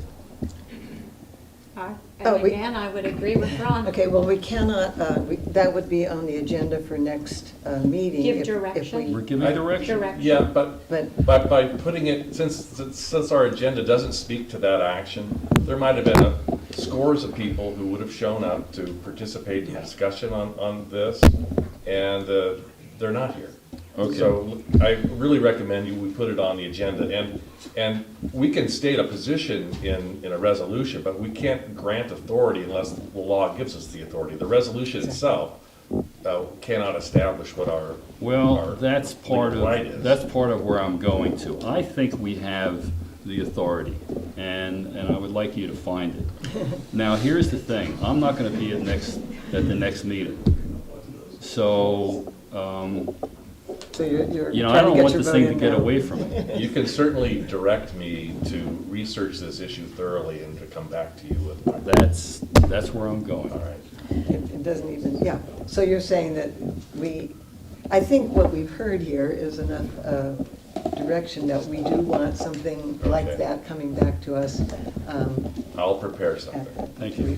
So- And I know you do an exemplary job. So we're going to come back in 2 weeks, but you're not going to be here, that's Right. okay?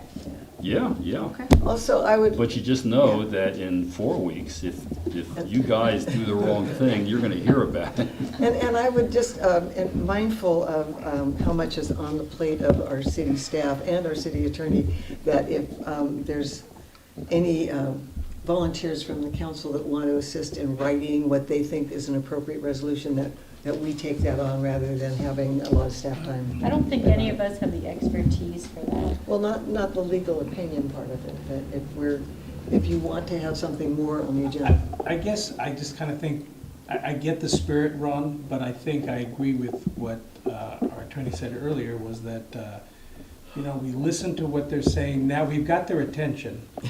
I think that when it looks like their feasibility study may tell them there's so much construction or so much stuff, they walk away from it, that, again, we're gonna wrap up a lot of staff time ahead of I mean, I think maybe they were getting ahead of themselves, but it looks like they're doing a feasibility study.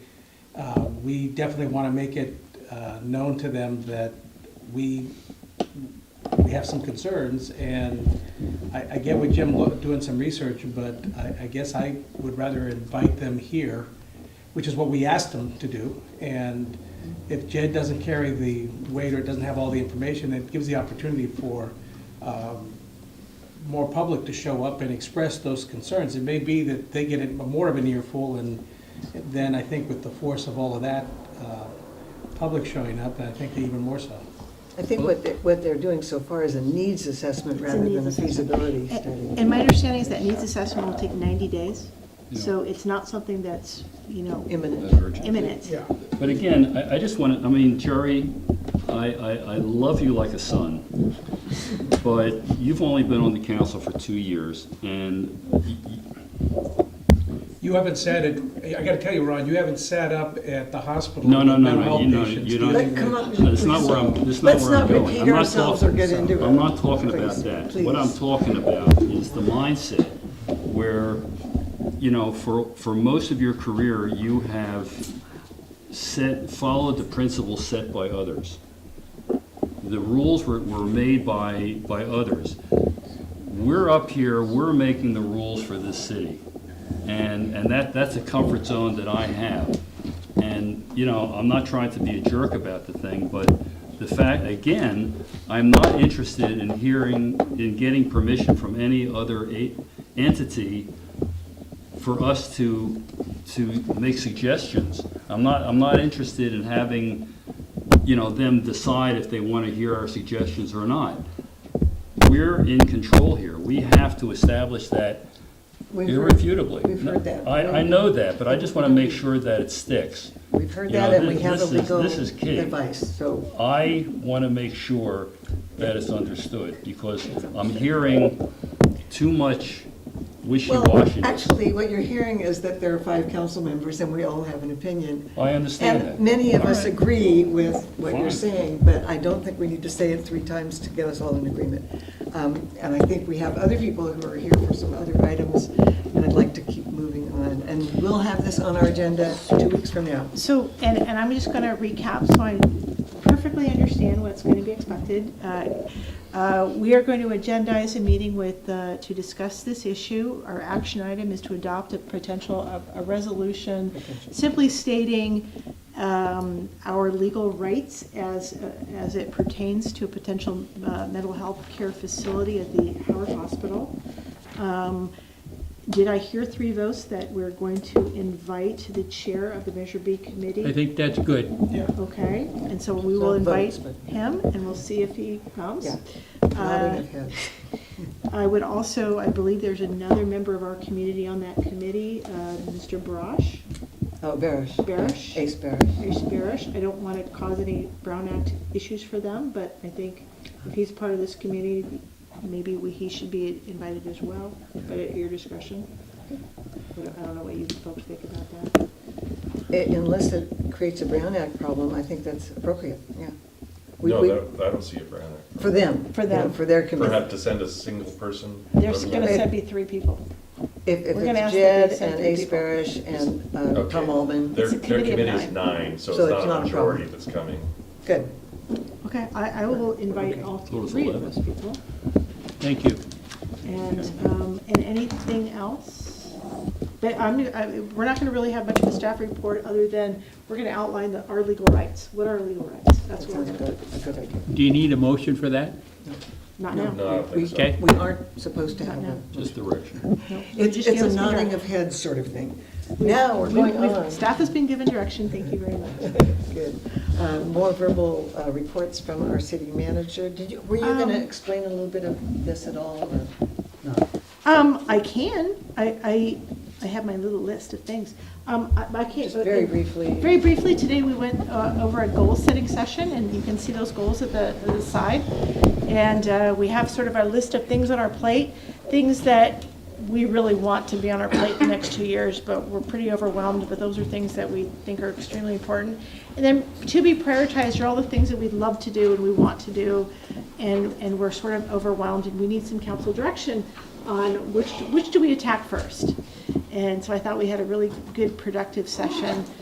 We also talked about some sort of strategic overriding 10,000-foot sort of goals that these things can fit under, and that's what we did earlier. Also wanted to do a short update on Caltrans, the Caltrans project. They were a little bit disorganized. We were supposed to have a monthly meeting with them. It's supposed to go like clockwork. This month was not at all like clockwork. Nobody knew when it was, and they were last minute, and it was terrible. They apologized profusely. Councilmember, actually Vice Mayor Rodriguez wasn't even invited until the last minute. They apologized profusely. And the time was changed? And the time was changed, and the day was changed, and they're trying to put up. But I think we're on track again. We've now scheduled meetings. The next 4 meetings are now scheduled. All the way into December. All the way to December, because we made it very clear that we wanted more meetings. Some of the other things that were brought up are community information. They have a Caltrans website that is being updated daily on the progress of the construction. We have put a button on our website that links to that. So if you want information online regarding the construction, you can get it off of our website. In addition, for those who don't want to use a computer, we are going to have a display in the hallway of City Hall. We're going to have a temporary one starting sometime this week, it was promised. And then we're going to have like a really nice one that's going to come sometime in June. That's a sort of a semi-permanent installation of how construction's going to go and what's going to go there and all that. So that was very helpful. We also sort of ironed out things like the trash cans will be brought back to Main Street, so when possible, so that they took our trash cans, so we're going to have our trash cans back. Other than that, Dusty, was there anything else? Yeah, I wanted to. I'll mention it when I get up. You'll get mentioned. That they are about, at the end of May is their projected start date for the Sherwood Road project as well. So maybe when we get to that item on the agenda, we can just add that information. Yes, actually, and one thing I'm going to bring to you next week is a resolution. They're going to be doing night work. That is going to be a night project. It's not a day project, it's a night project. So, and we'll be coming to you with a resolution allowing that work to happen at night. Last week we had a presentation by the West Company and Mark Wilson, who was a special speaker who came and gave a presentation for about an hour and a half, along with it was sponsored by the city and the chamber. It was a great opportunity to have this person from the outside talk about economic development and small business growth and sort of sustainability in Willits. It concluded with some one-on-ones with local businesses and then a windshield study. We drove around with him and he talked about Willits. It was very interesting. When will we get some information from your drive around? It's a good question. He said he was going to compile the list of things we sort of needed, and we haven't received that yet. I know many of us are anxious to see that report. Okay, we'll follow up. The other thing we had a high school student come to us with a senior project, and I want to give her a shout out. She's doing something called Pause for Effect on May 12th, which is this Sunday at the Willits Fairgrounds. It's going to be a event for people and their pets. There will be vendors, games, pet and owner contests, including celebrity lookalikes, tallest dog and smallest dogs. And so that should be a lot of fun. It's from 12 to 3:30 at the fairgrounds, and that's one of our local high school students is doing that. That's all I have. Okay. Did I forget something? Well, it can come under council reports. I was thinking of this morning's chamber thing with the top 10. Or do you want to say something about it now? I will let you do that. Okay. All right. Moving on. Department recommendations. City clerk. Okay. Finance. It's not here. Moving on. We did hear the auditor's report. That was a major part of the finance. Yeah. Okay. Human resources. Karen.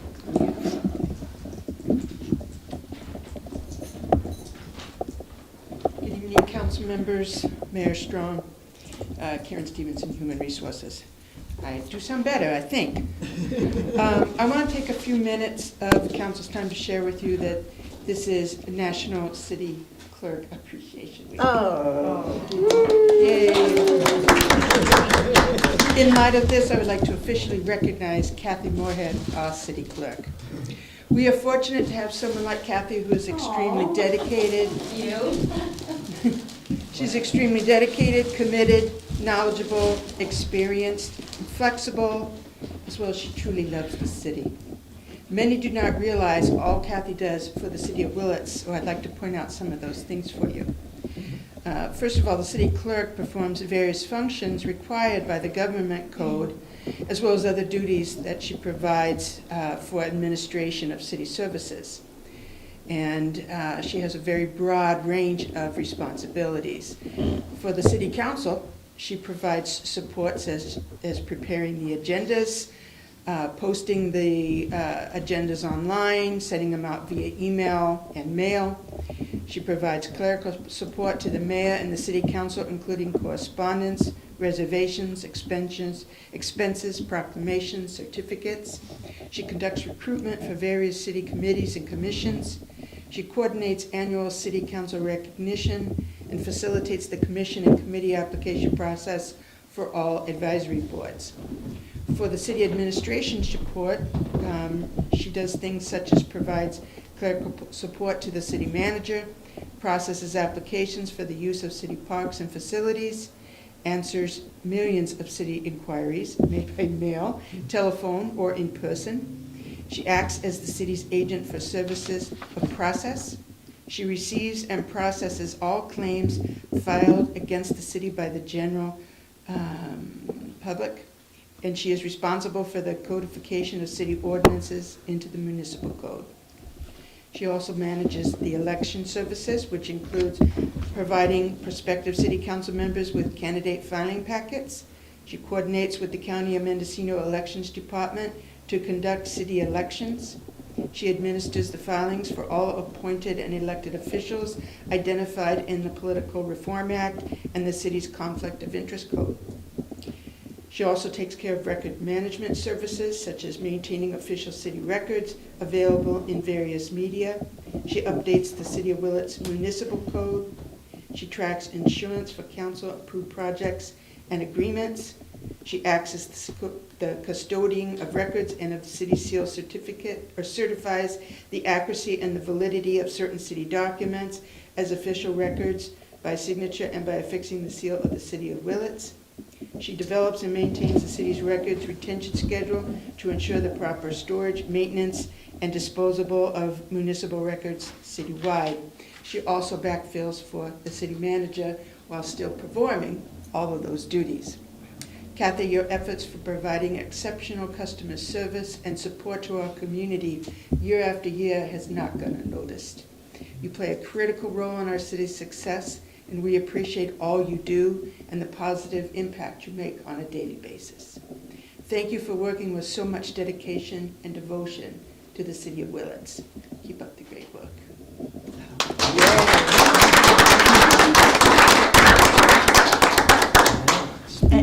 And I'm actually going to add that not only does she do all of that, but as everyone knows, the city is really shorthanded.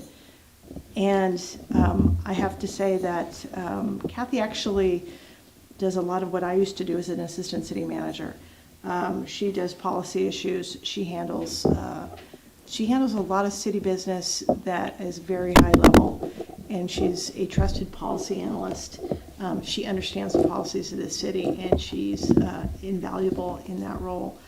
And so it's her job duties are incredibly expansive, and there's no way I could do this without an assistant here who is, she's really more of a deputy city manager than anything. So I just wanted to. Can the public say something? Yes. I myself have called Kathy 1 million times and always answer promptly and graciously, and you are an invaluable person in the community. Thank you so much. I really appreciate it. Yeah, John Sherman. I just want to thank Kathy for always being there to support me. If there's any one person in city government that's always been there for me, it's been Kathy, and it's been from the very first hour. I couldn't thank her more. With all of that on her plate, she does it with such aplomb. Looks effortless, which I know it isn't, but she's always very good-natured and accessible. And she's also one of the best party planners I've ever met. On top of all that. And I didn't hear anything about running the recreation department. Yeah. And many other things. Any other comments before we? Yeah. I second everything that's said, and she's just a nice person to talk to if you need to talk to somebody, really. And that's just on a personal basis. Thank you. Thank you, Kathy. Yeah, let's really pile it on. We already made her cry. I think that's good. We've worked together for a long time, and I really enjoy working with you. And I enjoy your frank expression. I appreciate that. I just wanted to add, I've been working with Kathy since we were in high school. Oh, my. When she worked at the Skunk Depot as a hostess, and I worked in the cleanup crew there, and so. Remember those days? Wow. And so we've known each other a long time, but I really appreciate all the help. Okay. Thank you. And legal? Not tonight. Not tonight, okay. Moving on, public safety. I have nothing to present, but I welcome any questions the council may have about anything. Any questions from council? Have we had any traffic-related accidents in relation to the Caltrans? Not that I'm aware of. Something today, there was a tow truck with a... There was an accident, but that didn't, from my perspective, it didn't look like it had anything to do with the Caltrans issue. Right at the... I wasn't here today because I was Okay. Oh, okay. Right at the corner of... mandatory class in Hillsburg. Okay. It may not have had anything to do with It appeared that construction. somebody ran a red light there that looked unrelated. I was more concerned with if there was anything happening where the construction. No. Okay. So there's nothing you can do about that, all the blockage on Main Street? You can't get them to move their barricades and things? No. All right. Community development, planning, building, code enforcement.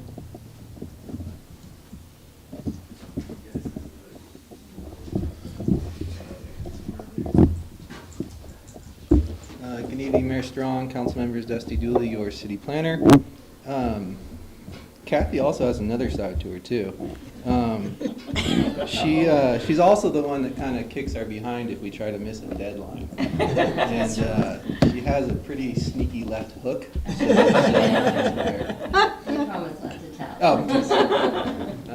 That's interesting. You guys used to work together at the Skunk Train Depot and come a long way. And I'll bet there's days when you wish you kind of went back to a job like that. Hopefully want to provide just some good updates with the Community Development Department. Quickly provide an update on our efforts that the council's aware of to install 2 EV charging stations, 4 total chargers in our city parking lot that's encompassed by School, Mendocino, and Wood Street. Just a brief background for those that may not be aware. Staff's working with the Mendocino Land Trust that's received grant funds and is managing those grant funds to pay for the project. We unfortunately ran into a $5,000 project deficit. Staff petitioned MCOG and received those $5,000 in funds. So I want to thank Phil Dow and my colleagues on the MCOG Technical Advisory Group for approving those funds. As of this morning, we have blocked off a portion of the parking lot to accommodate the project. We anticipate construction is going to take about 2 weeks to fully install the chargers. We're already working with the contractor to make sure that we're minimizing the area that we need to close to accommodate the parking, so we can leave as much open for the public to use. And I received a polite reminder from a member of the community that a heads up that we're going to be closing down the parking lot would have been appreciated. So hopefully I will remember to possibly use our website, possibly it's appropriate to use Nixle, and it's certainly appropriate to just call some of our folks downtown and let them help spread the word about that. So hopefully that thought enters my brain for when we come to a similar situation next time. Let's see, what do I want to mention on that? Oh, just, and again, we will be charging for the use of those stations to recoup the cost of electricity and the maintenance of those charging stations. There'll be different levels of chargers, some slower, some faster, some more expensive, some cheaper. Like the location of them, and that folks that use them will either get to sit in their car or go walk and participate in our lovely downtown. Some other good things, we participated in a competitive process, and the city was selected to receive professional assistance from the local government commission and the Rails to Trail Conservancy for help on our Rails to Trails grant that we're going to be submitting to the ATP grant through the CTC, California Transportation Commission. So again, we're sort of doubling down on our efforts to seek funding for the Rails to Trails project. This is again to go from along the railroad corridor from Commercial Street to East Valley, East Hill Road. Thank you. Knew that sounded wrong. We anticipate that each grant will fund a portion of the full project. In the off chance that we do receive full funds from both grants, then we are ready to go ahead and spend all that money. Let's see here. Our interviews with this for prospective assistant planners / code compliance officer went well, and we look forward to hiring somebody in the near future. And then what I just wanted to add on regarding our Caltrans meeting, I kind of feel like it's been a personal battle to go after this idea of getting a conduit installed for future broadband purposes. It's gone in, it's gone out, it's back in. According to the project manager, they have reached an agreement with the contractor for the project, and we will be receiving a 4-inch conduit, a third conduit under each sidewalk that will be reserved for future broadband purposes. Can we get an official copy of the change order? Yeah, exactly. I've had that thought, and Got a question on that. I'm not laughing. I sincerely meant, can we get a copy? Exactly. Got a question on that. Underground conduits. There's going to be an underground conduit for electricity, is that correct? As well? And irrigation. Okay. Caltrans will be supplying the conduit. We'll be making sure Okay, that so you're going to have the electricity, the irrigation, and the broadband. Yeah. I remember back in the distant past when I was in my other life that you had to be very careful about how close you put data wiring to electrical wiring. Are you all aware of that? Yes, it's been a learning process, but separation from other types of utilities and then depth of the actual conduit are important. And those have been researched and discussed with Caltrans, and I believe that we do have a plan that will work. Good. But that was, yeah. And other than that, I'm happy to entertain any questions. Yes, Larry. I was told at MCOG, and I don't really know the full extent of it, that Volkswagen of the United States or of America is going to put in the fast chargers at different places, and they're going to finance the whole thing. And you might check into that, and I don't know any more about it other than that Ukiah seemed to be upset because they have quite a few chargers, and this is going to be the fast one, and theirs are not the fast ones. And I don't know what that means. Okay, so darn it, we should have held out for the fast ones, and now everyone's going to have to go to Willits for the fast ones. Anyhow, you might check on that. Yeah, so that was Volkswagen, the car company. Yeah. Okay. Yeah. The whole company of all the United States is going to do this all over the United States. Because Tesla Yeah. supplies some of them, and those are in Ukiah, and those are the fast chargers. Yeah, my understanding is the chargers we're gonna get can be used on any vehicle, but there are some out there that are specific to individual Anyhow. types. But I appreciate that, and we'll follow And I up. had a question about when you're going to charge for the use of the chargers. Does that require them to come in here during city hours, or how does that?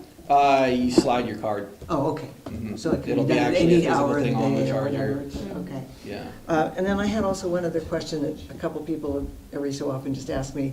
What is the current status of permits that are or have already been issued under our medical cannabis ordinance? We were called for our first inspection of a facility that was ready to operate. We completed that last week, and other than a few minor things that needed to be completed, we've identified what those are and gotten that information back to the applicant. And we anticipate that our first cannabis business will be eligible to open very soon. Others, again, it's not the processing of the permit that's holding up the businesses from opening. Rather, it appears that many of these facilities are having to complete either occupancy or ADA upgrades. And then it's just on them to be able, and then again, with all the regulations from the state and us as well, you're talking security cameras, fire suppression systems, HVAC, odor control systems. So there's just there's a lot of investment that's going into these buildings to support these new cannabis businesses. So I'm not aware that we're receiving any complaints on our timeline in processing applications. Rather, we're just sort of waiting for folks to complete those upgrades and call for inspections. Have any of the permits been for dispensaries? We have not received dispensary, and that's because we haven't opened up that application field yet. Oh. So that's one of the first things I'd like to assign to the new planner is. All right. Okay. But we have received quite a bit of interest, so. Okay. Any other questions of Dusty? John, do you have a report? No? Just pretty much covered all the high points. Okay, great. Public Works and Engineering, is there anything you? Not really. Not really? Okay. All right, we're now at item 10, City Council and Committee Reports, League of California Cities. Met last Friday in Lakeport. We had as part, I sit as the Redwood Empire Division Willits representative, and so we had some legislative issues with some bills, and just to kind of highlight some of the stuff that's out there. There was one that had to do with evidentiary privileges, union agent representative work privilege, as recommendation was to oppose that one. There was one on alcoholism, drug abuse treatment facilities, and we voted to support that one. There was a bill that's being floated, I think it's coming out of Southern California, cannabis local jurisdictions, where even though Proposition 64 gave us the authority, so if somebody wanted to deliver into Willits and we didn't want them delivering into Willits, we were given the right to block that. This bill would supersede that? Yep. And so we voted to oppose that one. And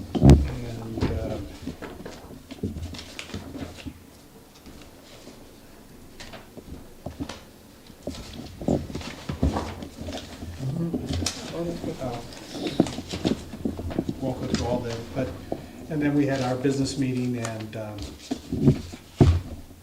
think that's the highlights. Would you just remind me, we did adopt a resolution for an item that is on the June 5th ballot, and I just wanted to remind the public that the City Council was recommending a no vote on it. I can't remember now what it was. Do you have that handy or not?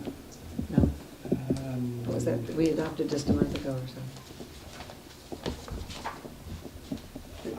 It had to do with the funds for the transportation. Is this the Wiener one, the housing one, or is this a? No, it To be was. used only for transportation, Yeah. for roads repairs right. and things, and not the general fund. Yes. Yeah, and just in case people are wanting any information about that, it was, Are you talking about the one that's on the ballot? yes, Oh. the one that's on the Yes. June 5th ballot. Yeah, it's one of the propositions. And it would be protecting those funds that have, earmarking them for transportation purposes instead of getting lumped into the state general fund and God knows what they do with it.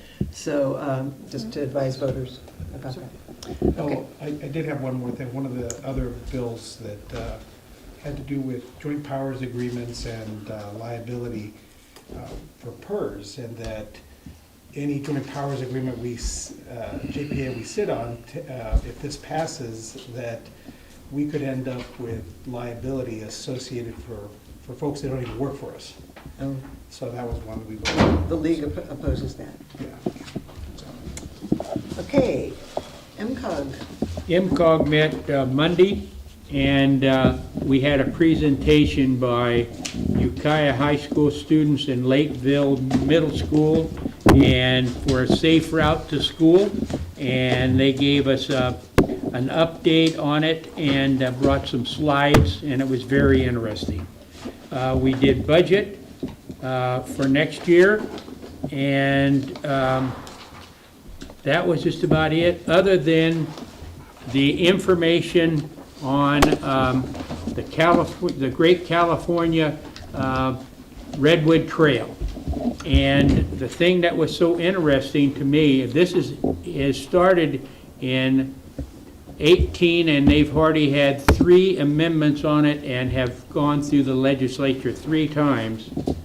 The interesting thing, and I came and gave Stephanie the update, and you really all ought to read this. This is going to impact us big time. And the Sonoma Marin Area Transit Authority is going to take over the Northwest Railroad. And they'll start the transfer before April 1st, 2019. Nobody really knows exactly what's going to happen, but that by April, the 19th, they're going to have to transfer the rights, the privileges, responsibilities, including the liabilities and the debts and the construction and the right-of-ways north of,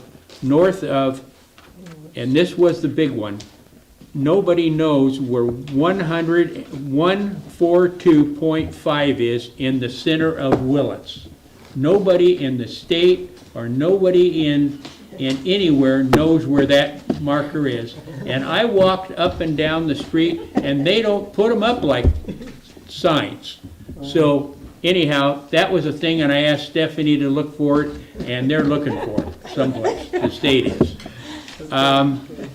Anyhow, the thing that's interesting is that wherever this mark is, the railroad is going to bring people up to that mark, and that will be the end of their route.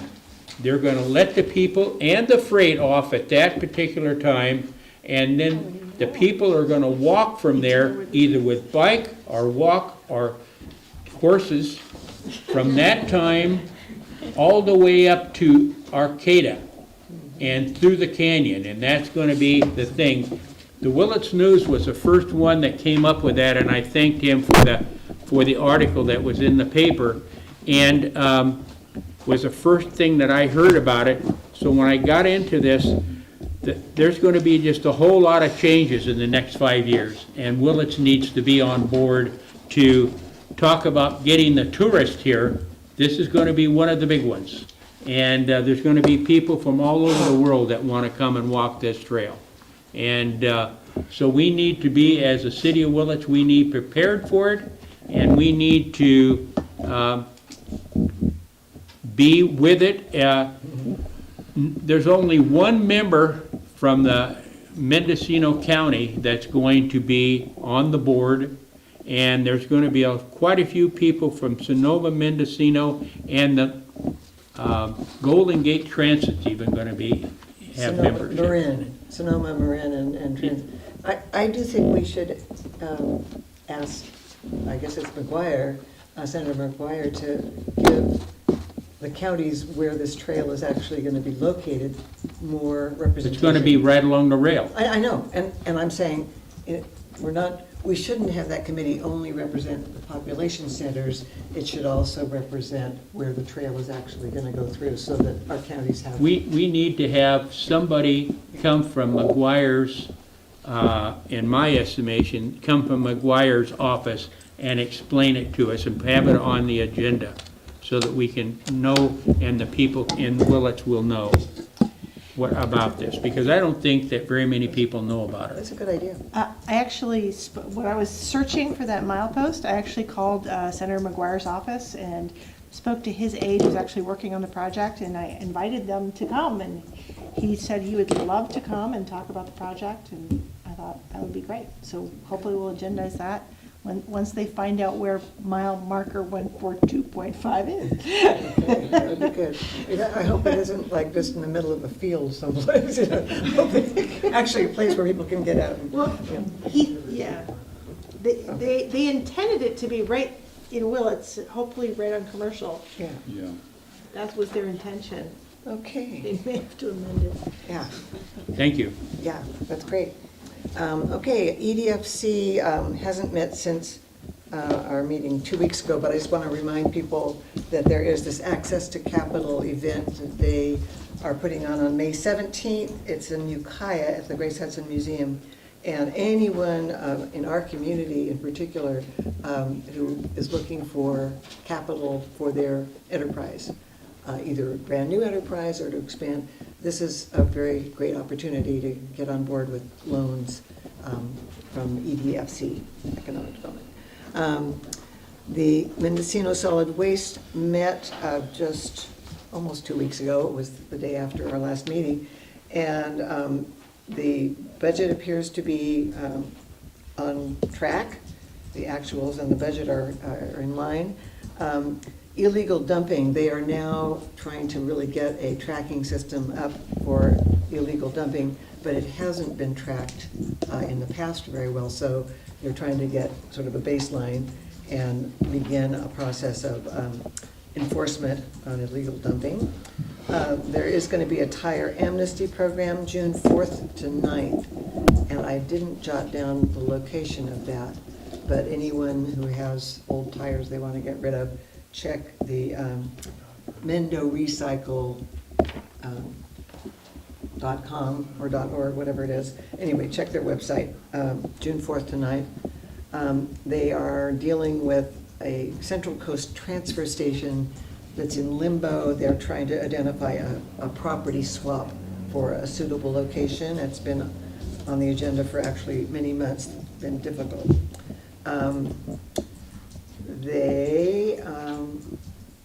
The thing that was particularly relevant to Willits is something I mentioned at the previous meeting, which is that China has basically put up a wall and is not buying all the recyclables anymore. They used to actually have beneficial use and got money for the recycling. Now they're having to not only pay to have it taken, but there are very few locations where they can even send it. So all of the solid waste in the entire state of California are up against this. And we talked about having Jerry Ward of the solid waste of Willits come and kind of talk about the status of things with us, but we decided that they would wait until there's an analysis at a county level with the director of MSWA, Mendo Recycle, about how that impacts our rates, our rate structure. Because right now, the rate structure was predicated on them being able to have a market for the recyclables. So after they've had their negotiation and come up with, they're going to try to do something county-wide to adjust everybody's rates to reflect this new reality. And I asked about the state's requirements for recycling, and has the state adjusted their requirements based on this new reality? And apparently the answer is they haven't. And it's going to be like pulling teeth to get them to do that. they also might change the rates for the small. What they're finding is that people that have the smallest trash cans, the ones that are actually garbage, end up putting garbage into the recycling bin because there's more room in there, and they really don't want that to happen. There's a horrible contamination rate on what's supposed to be recycling going into the trash, and the trash going into the recycling. So they will come eventually and present to us on our situation here in Willits. Just not yet. I believe, and we have a meeting May 31st coming up. Okay.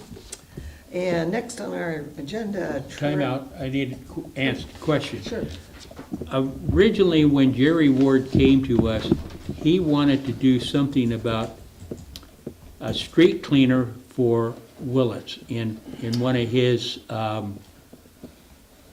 things that he came to the city with. And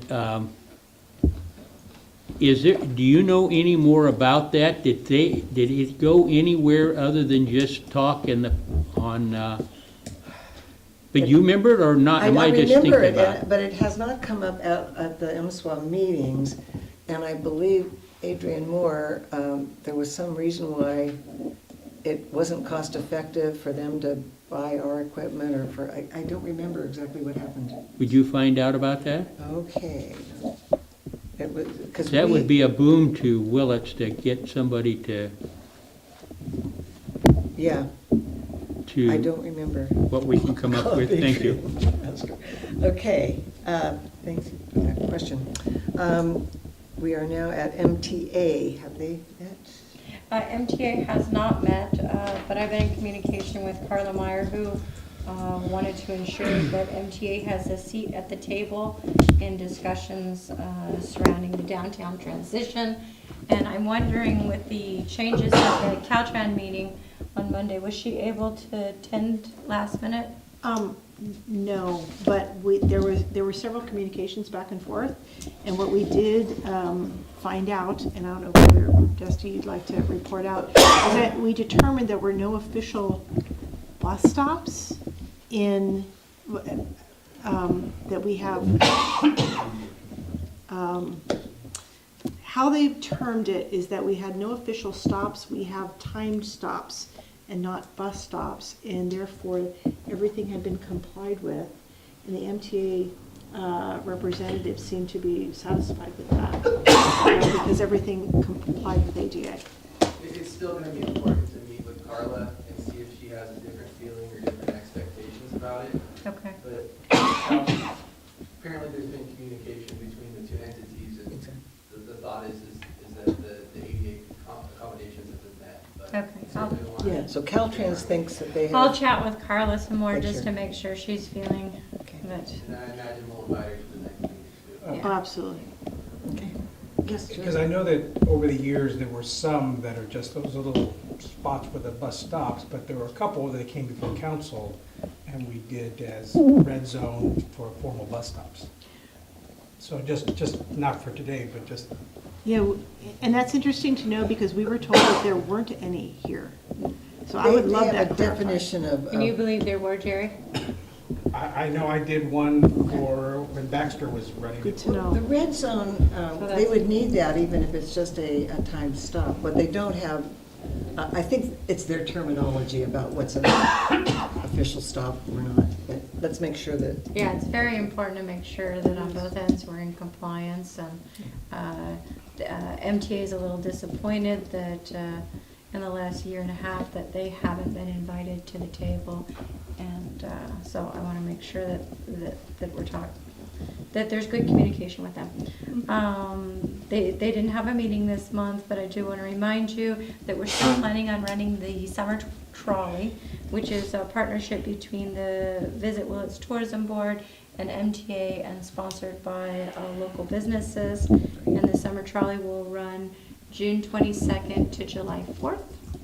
And the hours are yet to be determined. Essentially, I'm setting the hours, so any recommendations that you have on preferred times.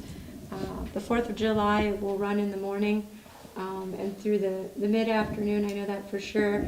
My hope is that we'll be getting visitors who are here for the parade. Will basically get a free ride back and forth down to the 4th of July festivities that are happening down there. And on June 22nd, when we're having the hometown festival, I'll make sure that it's running that evening so that it's inviting in our community. The whole idea is to promote tourism and enhance the local experience. So we'll be planning hours around when we can best accommodate that.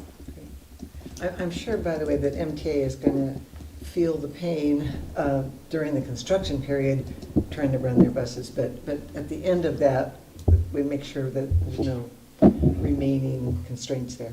Yeah.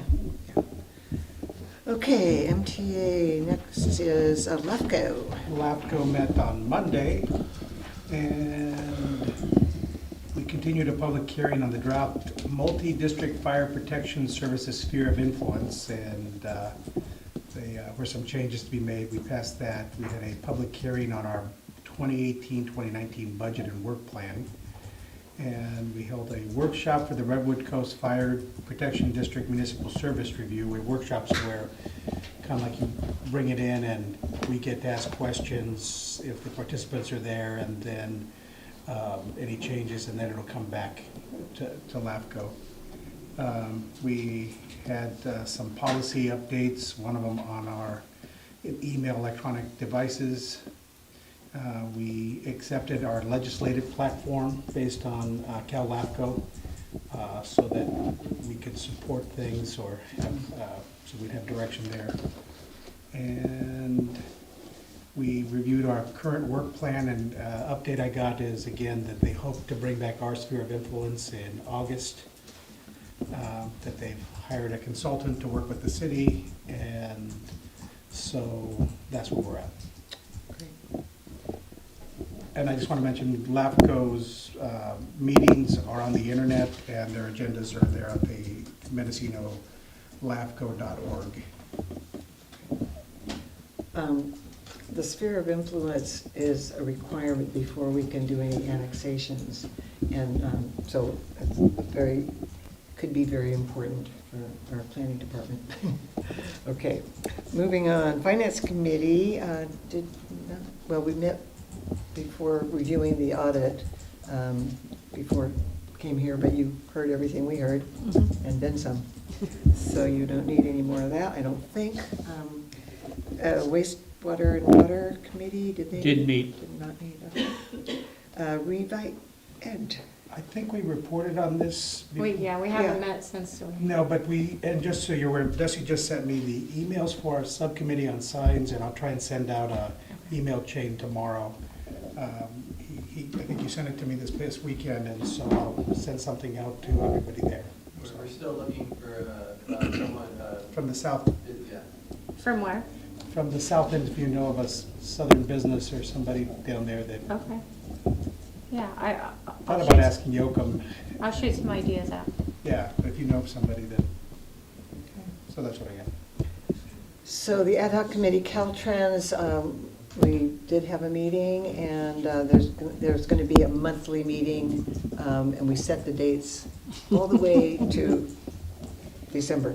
But very important was that what we mentioned earlier, that the work on Main Street is going from 5 in the morning to 2 in the afternoon.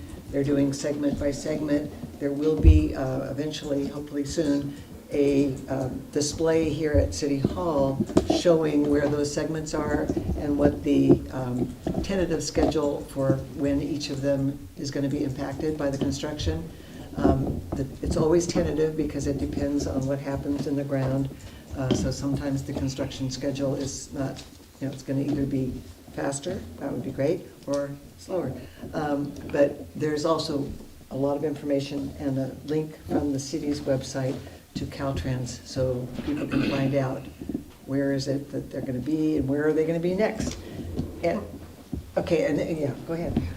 A safety question that just came to mind was, as you're heading south, you can't turn left to go to Safeway. There's no left turn there, so people are driving another blockish and going over the double yellow, crossing the double yellow line to turn in front of our business Ace Copy there, and you're not supposed to make that turn. Why are you not supposed to make it? It's legal to make it. It's now, it is. Excuse me, Jerry, I'm the public safety guy. Okay, so that's a misunderstanding on my part. And many people in this community think that it's not legal to make a left-hand turn there. You can, if it's legal, you can also make a U-turn across the double yellow line if it's otherwise legal. The only time you can't cross that is if it's a painted island, a double yellow line that's over 24 inches wide. Okay, because a lot of people in this community think that you're not supposed to be turning there. Doesn't relieve you from the, if it's not safe. And there is no... Well, I think that's a little bit of the concern, is it doesn't necessarily feel safe there. Yeah, it's a lot of traffic there. Yeah, it is a problem. Okay. You know, California, as far as I'm aware, is the only state that has a turn lane. I was back on the East Coast in Pennsylvania where I grew up. We never saw one of those double center turn lanes. You always made a left turn from from the inside lane across traffic, just like they're doing at the Safeway parking lot. That was standard. Yeah, but it will not last too long that we will not have. But in other words, as soon as they're done with one of those segments, hopefully they'll restore the left turn lane at the signal, at the signal there. The other thing that was discussed at Caltrans meeting was the beginning of construction on the Sherwood Road realignment. And we will have that on our agenda 2 weeks from now. But their first, how many months, I forget, the first part of construction is only going to be done at night. So we're going to be having that on our agenda to authorize them to work at night.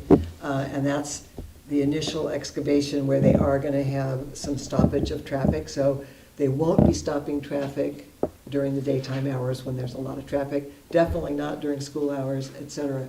But they will be doing that at night. Once they have excavated enough to have a turnout for their equipment and whatnot, then they will not have any closures on Sherwood Road or any stop for 10 minutes or whatever it is. So that's the Sherwood Road, which they're hoping to start at the very end of May, this month. Any questions about that? Little Lake Fire JPA has not met. It's on our to-do list. And the, oh no, that's not right. Sorry. I keep getting those two JPAs mixed up. But we heard a report last time from the JPA on Little Lake Fire. Is that right? Yeah, we have not met. Okay. So. And the JPA on the wastewater treatment facility is awaiting a... The next thing that we need to do is participate with Brook Trails in selecting an independent auditor. And so I passed along to Brook Trails the name and address and contact information of the city's auditor and requested information about Brook Trails auditor. And I haven't received a reply yet. Okay, well, the clock is ticking. Okay. And then, Madge, I noticed that we don't have the mobile home park on here as an ad hoc. Yeah. And just in the spirit of disclosure, I wanted to make a comment. Oh, it is? It is on there. Where is it? It's between Little Lake and JPA. Okay, it's not on my copy. It's not on my copy. Okay, well, I'm glad it's on some copies. It's not on the just not copy on that mine. was over there. Okay. Okay. We're due to meet on the 31st. Are we to that item? No, let's hear the report. We're due to meet on the 31st. Or the 30th or the 31st? 31st. The 31st, and what I wanted to share is that we've had some people across the street, and so this evening I went over there to approach some of them because we've not heard anything from them, and I spoke to Cheryl Abney for a short while and basically asked for some feedback as to why they were over there. It appeared to me that they wanted our attention, but yet we weren't getting any feedback about another potential date. And I asked her if there were reasons why they weren't able to meet till the 31st, and the response was that they were sorry they didn't put a date out there sooner, but that we should expect that they're going to put forth some dates sooner than the 31st. So we'll just wait and see if they come up with something and if it works for the rest of the group. But I did express some concern that there were no other dates that were proposed since the last cancellation on their part. So just wanted to disclose I had a conversation with them today. That's good. Okay, thank you. All right, so the other community boards and committees, the Museum Advisory Board, any news on that? Yes, Museum Advisory. So we would normally have a meeting this coming Monday, but we are postponing our meeting because we're waiting for the Board of Supervisors to give us a formal presentation on what this new cultural agency is going to look like with the combination of their parks and recs, the library, and the museum. And the Museum Advisory Board wants to take a position on that, and we've postponed taking our position until we get that. Thus far, the county has not supplied us with anything. Although they've taken some action that they didn't tell us about, they've not supplied us with anything, and I've not seen anything agendized yet in regards to this topic. In another matter, museum related, I told you that the museum was going to be donating the downtown exhibits to the Visit Willits Tourism Board. That did happen. They are in our possession, and we will soon be reaching out to businesses to talk about getting those mounted on the fronts of local businesses and a project related to that. So that's moving forward. Okay, and the Tourism Board, which is nice segue. Yeah, so Tourism Board, we have 3 vacancies currently on the board. And if you know anybody who is interested in applying, they could reach out to the Chamber of Commerce for an application. The city used to have an application. Do we still have a link on our website? Okay, if not, the Chamber that was probably the best place to pick up an application, and then we'll establish a timeline for interviews. I've already had some interest in filling those vacancies. For some people, I think that the commitment we were looking for may have been more than what they were expecting. We're a very hands-on board. In order to serve on the tourism board, you have to be willing to select a project and spearhead at least one project per year. We love ideas, and you can come and give ideas, but to serve on the board, you have to be actively involved in at least one project per year. Okay. I think before we do council member reports, let's go to this enactment of ordinance, if that's okay, because there's some people who've been patiently waiting, I think, for that. This is, so item 12. Is that okay with the council? Okay. So this is a discussion, possible introduction of a proposed ordinance adding chapter 8.28 to the Willits Municipal Code entitled Vacant Commercial Property Registration and Property Maintenance. I think that's all we need. We don't have to have it. Thank you, Mayor. Simplify. Right on. This is the 3rd time this matter has been before the council, including as recent as the last meeting. I appreciate the council's concise and clear direction to staff on just, I said, maybe just one big addition to the ordinance since it was before you last time. And that was related to a new section that was added previously that allows a business that, although it remains vacant, provided it's ready for occupancy, is meeting the provisions in the ordinance and is actively being sold or leased, is actually trying to be sold or leased or rented, that they do not need to pay any of the registration renewal fees. There was a direction to staff to better define what a reasonable effort for trying to sell or lease your property. And I'll point to, and I'm looking at the edited version of the ordinance. So I'm on page 3. When you say edited, you mean that doesn't show It's the got the strike-throughs. So not the clean version, but the edited version, so it's got the blue lettering on here. What it adds to is an owner shall not have to, so I'm on page 3, and this is in section 8.28.040B1. It begins with an owner shall not have to pay the annual renewal fee if their buildings meet all codes, do not contribute to blight, are ready for occupancy, are being maintained and monitored as required by this chapter, and can provide satisfactory evidence that the vacant commercial building is actively being offered for sale, lease, or rent. Satisfactory evidence shall include, but is not limited to, evidence that the owner has hired a real estate agent or other rental agent who advertises and promotes the vacant commercial building for rent, lease, or sale, or proof that the vacant commercial building is offered for rent, lease, or sale on the multiple listing service or any other comparable real estate listing service. So again, it's not requiring that you hire a real estate agent. You certainly can look to sell it on your own, but you need to convince staff that you are truly seeking a tenant for that, or a new owner for that building. For example, simply putting a for sale sign on the building would likely not meet that, and you would be subject to paying the annual renewal fee.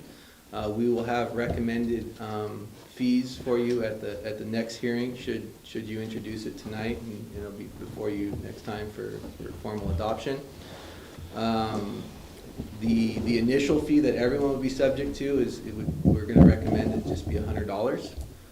So if you meet the definition of a vacant commercial building, you would be expected to register on a form provided by the city and pay the $100 registration fee. We would then like to help you, assist you in making use of your building. At any point, anyone can choose to rent it out to a nonprofit, to use as an art studio. Again, we're just looking for that empty space to be upkept and activated. So there are many ways to get out of paying us anything. If your building continues to be vacant for the following year, so registered, a year passed by, you're subject to the renewal, building continues to be vacant, again, there's many folks out there that are doing their best to rent out their building or sell it for a reasonable price, but because of market conditions are unable to. Those folks that meet this criteria will not be subject to a renewal fee. Those folks that are just, we do have examples where folks appear to either, that are not actively trying to rent out their buildings. That might be because they receive a tax break on it. It might be that it's just an investment property for them, and so they're waiting for market conditions to be more favorable to sell it.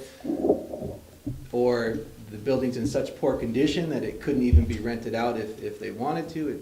It's not ready for a tenant to move in. Those folks will be subject to the renewal fee. And what staff is recommending, and again, we'll have some numbers for you next time, is that those numbers escalate quickly over the years. So that's the big change that's being introduced tonight based on the direction that I believe staff received from the council last meeting. Beyond that, I do have some other just sort of minor changes to go over based on some comments I got from council members, good comments, and I can go over those now or hold off. Probably now is a good time. Okay, just beginning. So again, I'm on the edited version. I'm on page 1. One of the fourth whereas says, whereas many vacant commercial buildings are the responsible of out-of-area owners. One of the provisions that we have in here and one of the issues that we faced is that often when code enforcement's having to contact an owner to let them know, hey, you need to mow the weeds, you need to get rid of your garbage, you need to secure your building. Those folks don't live in the area and can be hard to get a hold of sometimes. What this ordinance requires is that if you are an out-of-area owner, and that is defined, that you need to identify a local property manager, a relative, anybody who is able to be contacted and can quickly to respond to any kind of code enforcement or upkeep issue. But this kind of reads like it's only the out of area owners that are causing the issue of the vacant buildings, and that's not true. So maybe if we could put, whereas many vacant commercial buildings are the responsible of out of area owners, and whom can be difficult to contact regarding the need to maintain their property and move forward, so that it's just a little bit clearer that we're not just trying to blame out-of-area owners for the vacant building issue. On page 2, under definitions, D for secured, 6 line down, starts with that may allow a child access to the interior of the unsecured property. I'd like to suggest that we delete unsecured property and insert the word building, because that's really what we're talking about is the actual building rather than the property itself. And under the definition, the building includes if you have some of them rented, but less than 50% are rented. Right, then so it's if you have a vacant building, it has multiple commercial units in them, even if one's rented and 5 remain vacant, you're still gonna be subject to the ordinance, and it's more than half. What about building, it said structure/property? Where are you at? We had the child access to interior of the, you have unsecured property, you wanted to put building? That's what I was suggesting, yeah. Actually, So, I was No, thinking- please. go ahead. I was just suggesting maybe we put interior of the unsecured structure/property. That would cover a lot of things. Unless you had something different, Madge. No, I was actually just thinking that it isn't only children, that it could be other unauthorized persons. But it's true that children are smaller, so they might be able to get in, but. That was the thought, but. Yeah. Squatters can get in. But that's, I think that really the intent here is that it could allow anybody. The thought is if we keep it so that a child couldn't fit through, then that an adult couldn't either, but we can certainly change that. Okay, so the problem, I think Dusty was using building or structure instead of property there because it isn't about a vacant property. It's about, I mean, it isn't a lot, it's a structure. Right. Is that what Jerry's suggesting? Is that? We have a couple unsecured property and switching it out for building, and then switching out unsecured, deleting property and inserting structure / property. I'm just trying to cover the different, it could be that you let you into an interior, I'm trying to think of a couple properties where you come in and it's open, but you have to get through a structure or something, so. Staff's fine with that. Okay, good. Okay. Okay, moving on. On page 4, we have the registration requirements, and then there's A3. It says a contact phone number for the commercial building party responsible for maintenance of the building. In items A1 and 2, we asked for either the phone number of the owner or of the owner's identified property manager. So that's actually a duplicate. So we can go ahead and delete number 3 and then renumber appropriately. I just also wanted to say that you might want to add in here someplace that the 3 months starts running from the date of enactment of this ordinance, because some of the buildings that are vacant have been vacant for many years prior to that enactment. But so we're not going to, the clock for that 3 months starts from the date of enactment of the ordinance. Correct. And ordinances are effective 30 days after they're enacted. Oh, okay, so the effective date of the ordinance. Yeah, so nobody needs to register next week. Right. Okay. That's all, just to make sure that's in there somehow. Understood. Then on page 5, section 8.28.060, maintenance and security requirements, the first paragraph there, the last sentence, to prevent giving the appearance that the property is unmaintained, we should insert the word including but not limited to the following. So just inserting the word including between unmaintained and the word So just kind of just again, these are just little cleanup deals. So then on page 6, we discussed proper postage of the contact information for the owner of the local property management company, so that if anyone has any issues, they know who to call. We do define a minimum size of the sign as 18 inches by 24 inches. The council may choose to go with a bigger or smaller size there. That wasn't any sort of scientific determination that led to that size. But then moving forward, shall be a font that is legible from a distance of 45 feet. I spoke to this with one of the council members and with our city attorney, and that kind of just sort of, I don't know, it's just sort of this arbitrary number. I'm proposing that we get rid of the distance of 45 feet and rather just say the public right of way, because that's really what we're talking about, if someone's able to see the sign from a public location. And then moving forward, see the next sentence after, the posting shall be placed on the interior of a window facing the street to the front of the, and we can go ahead and get rid of the word abandoned and just leave property. The word abandoned is unnecessary. And then, see, finally on page 7, on item D, it says, in addition to all their lawful remedies available to the city to address any violation of the chapter, the code compliance officer, and we need to add, or his or her designee, may impose an administrative penalty in the amount of, your copies are blank. We're proposing amount of, that the code compliance officer has the ability to impose an administrative penalty in the amount of $500 upon any owner that continues to maintain a building that's been vacant for 2 years. So again, those bad actors that aren't doing their part in making use of their building, and they're enacting that community cost on the rest of the folks, may face a fine in the amount of $500. That would not be eligibly imposed until after a 2-year period. It further allows the addition of a penalty beyond that.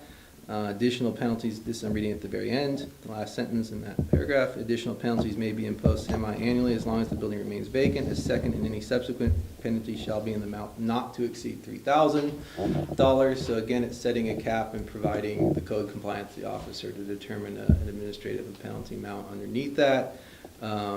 We sort of talked about possibly kind of using maybe square footage as a way to fairly allocate that out.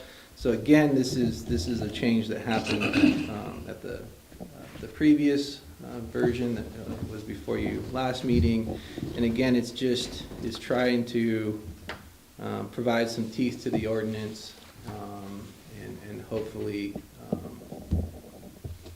get folks to recognize that that there is a community cost to choosing to leave your building vacant. This wouldn't be something that would be imposed on anyone that's upkeeping their building and actively trying to sell it for. Okay.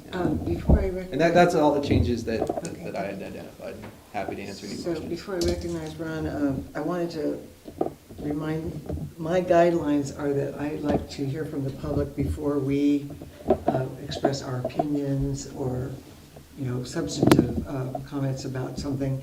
If there's any clarification we want from our staff, we can ask that question now. But if we want to make a statement that, I love this, I hate it, or whatever, let's wait until we've heard from the public. So is your comment? No, I'll wait till you. Okay, great. All right, so public members here who would like to address us on this issue, please come on up. Am I understanding that you want us to put a phone number in the window? Display something like that? A contact phone number? Okay, I'm really opposed to that. Because I'm constantly at my building running people off and blah, blah, blah, and they're saying, what's your phone number? I think it's gonna open up a lot of problems for us. But you have your realtor's information, which would qualify? Yes. I don't mind listening with the city, the police department, fire department, but I really don't want to put my phone number up in that window. I don't think it has to be the owner's number. I think if you have a real estate agent, Okay. that number. Okay. Then that qualifies. Okay. Yeah. Was that all? Okay, any other comments from the public? Thank you. Hello, I'm Greta Connie. I've been attending the Revite Ed meetings for the last couple of years, and I can tell you there's been a lot of hours put into this ordinance. I'd really like to thank Dusty for all of his work on this. He's been diligent about taking the recommendations from the Revite Ed committee and the community members who have shown up, and I'm just supportive of what he's come up with. So, thank you. Anyone else want to address the council on this matter? Okay, so now we can give our opinions here. Ron? All right, I like it. I read the whole thing, and I think it covers everything. The only thing that I would comment on is the amount of the fines or the administrative penalties. Yeah, the fees. Yeah. And I have no idea what it should be, but I think the principle here is that if it's $100 or $200, even $500 a year, you know, a lot of people are going to figure that's the cost of doing business. And I'm thinking in terms of some of the really egregious properties that we're aware of. So I think, you know, that wouldn't change their behavior. You may want to consider some sort of a fine or a fee that would be tied to a time period.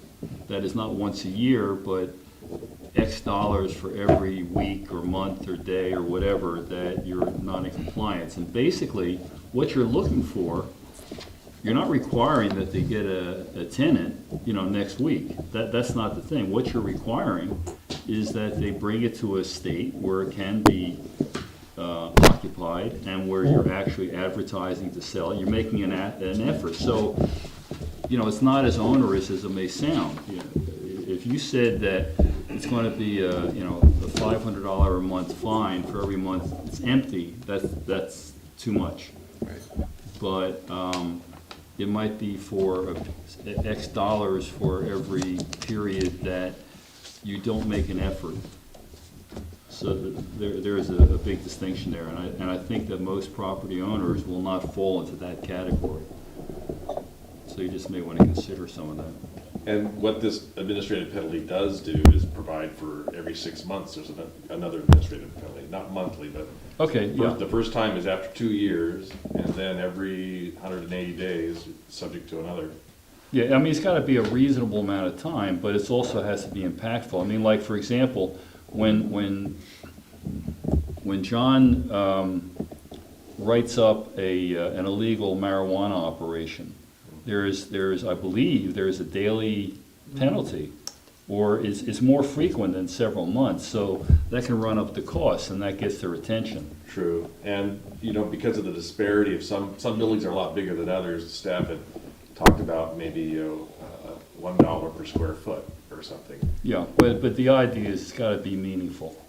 Otherwise, they'll just write you a check every year or whatever and just move on. So right now, after the second year, this would allow $3,000, up to $3,000 every 6 months following that second year. Starting in the. And if you want to propose something different, we'll have to act, because I think we want to try to get this enacted. Jim, what we have right now,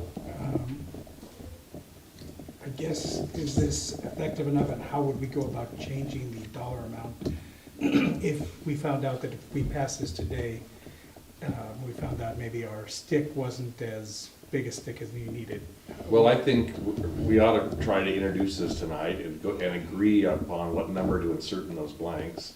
I think that's a minor change that doesn't require further continuance of this. So I think if we get some council consensus about what those blanks should be, we go ahead and introduce it. And then in time, if we, a couple years later, if we believe those are inappropriate numbers or sooner, we can always amend the ordinance. And that second one, the $3,000, that's a capped amount, and staff can always have discretion to do a lower amount for a very small building or for owner who's maybe borderline complying or. So I just wanted to also ask, before we try to resolve that, on page 2, I had mentioned the thing where it said painting, if there's graffiti or whatever, to match the color of the, and it said unsecured property, which wasn't, did you change that one too? I'm sorry, where are you at? Well, I keep going back and forth between the two different versions, I'm sorry. Yeah, it's on page 2, 828.030D. The very end of that sentence says a grade of exterior paint that matches the color of the building. Of the building. Thank Okay, you. good. Thank you. So unsecured property gets deleted and replaced by building. okay. I had one suggestion about the sign, the size of the sign, but I think regarding the penalties, if we're talking about a graduation of, of penalty, starting with year 2 and then 6 months later, that 3,000 as a cap amounts to 500 per month. That's pretty significant. It is. So I don't think we need to change what you just suggested as the numbers. I think that's, at least for now, I think that's a good initial target. And we're trying to nudge some of the uncooperative people. We're not trying to hit them over the head with a sledgehammer, but they seem to have a financial reason or just apathy that they aren't attempting to really aggressively lease their property, and this should be a little push in the right direction. So how do other council members feel about I kind that? of feel the same way. I think for right now, that's why I was asking Jim, how hard would it be to change if we find out that our nudge isn't big enough? But I think that we've kind of brought this baby along, and we're trying to be fair, especially for some business people that are trying to sell or doing their part, and then recognize the fact there are going to be some that aren't, and that's really who we were trying to deal with, and not make it so onerous for those out there. And I think we've struck a good balance with this, and I would be willing to revisit it a year from now if it wasn't working, if that's what staff said. So. I think a lot of time and energy has gone into this, and I'd like to see us move forward with it. I did mention at the last meeting that I may have a two possible conflicts of interest, and after research, I have no conflicts of interest. The one suggestion I had made that Dusty didn't already accommodate was the size of that posting that is supposed to be in the window. And I just think of an 18 by 24 is about like so. It's pretty big. And when you think of the windows that already have posters or whatever, it seems to me that almost draws attention to... But you kind of want it to. I mean, it's kind of like the signs that are there for being able to tow a vehicle. You want them to get that attention. And I mean, I know if I had a piece of property and that was up there, I think it would get people's attention. You don't want a tiny sign. Well, I want a tiny sign. I don't like some of them that I have seen are like about that size, 8.5 by 11, that say, if you are interested, whatever. They're not very visible. But I personally thought, I don't want a whole bunch of fairly big signs in several windows, and I can think of the ones I'm thinking of. So I was going to suggest a slightly smaller size. But John, do you have a comment? I might suggest that we stick with the standard real estate yard sign, because you're adding costs. Whenever you go to a non-standard sign, the realtor is going to have to go out and have a custom sign made, and you're adding to the cost. I just think there's a standard in the industry for real estate signs that came to that conclusion years and years ago. We probably ought to just stick with the convention. Well, it's a little bit different in that we're not talking about a yard sign. And what I'm suggesting, and this is a minimum size. They could always have a bigger sign. So for some of the little small buildings that just have a couple of windows in front of them.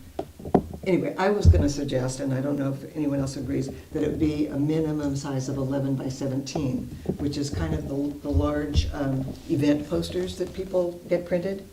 Those are 11 by 17.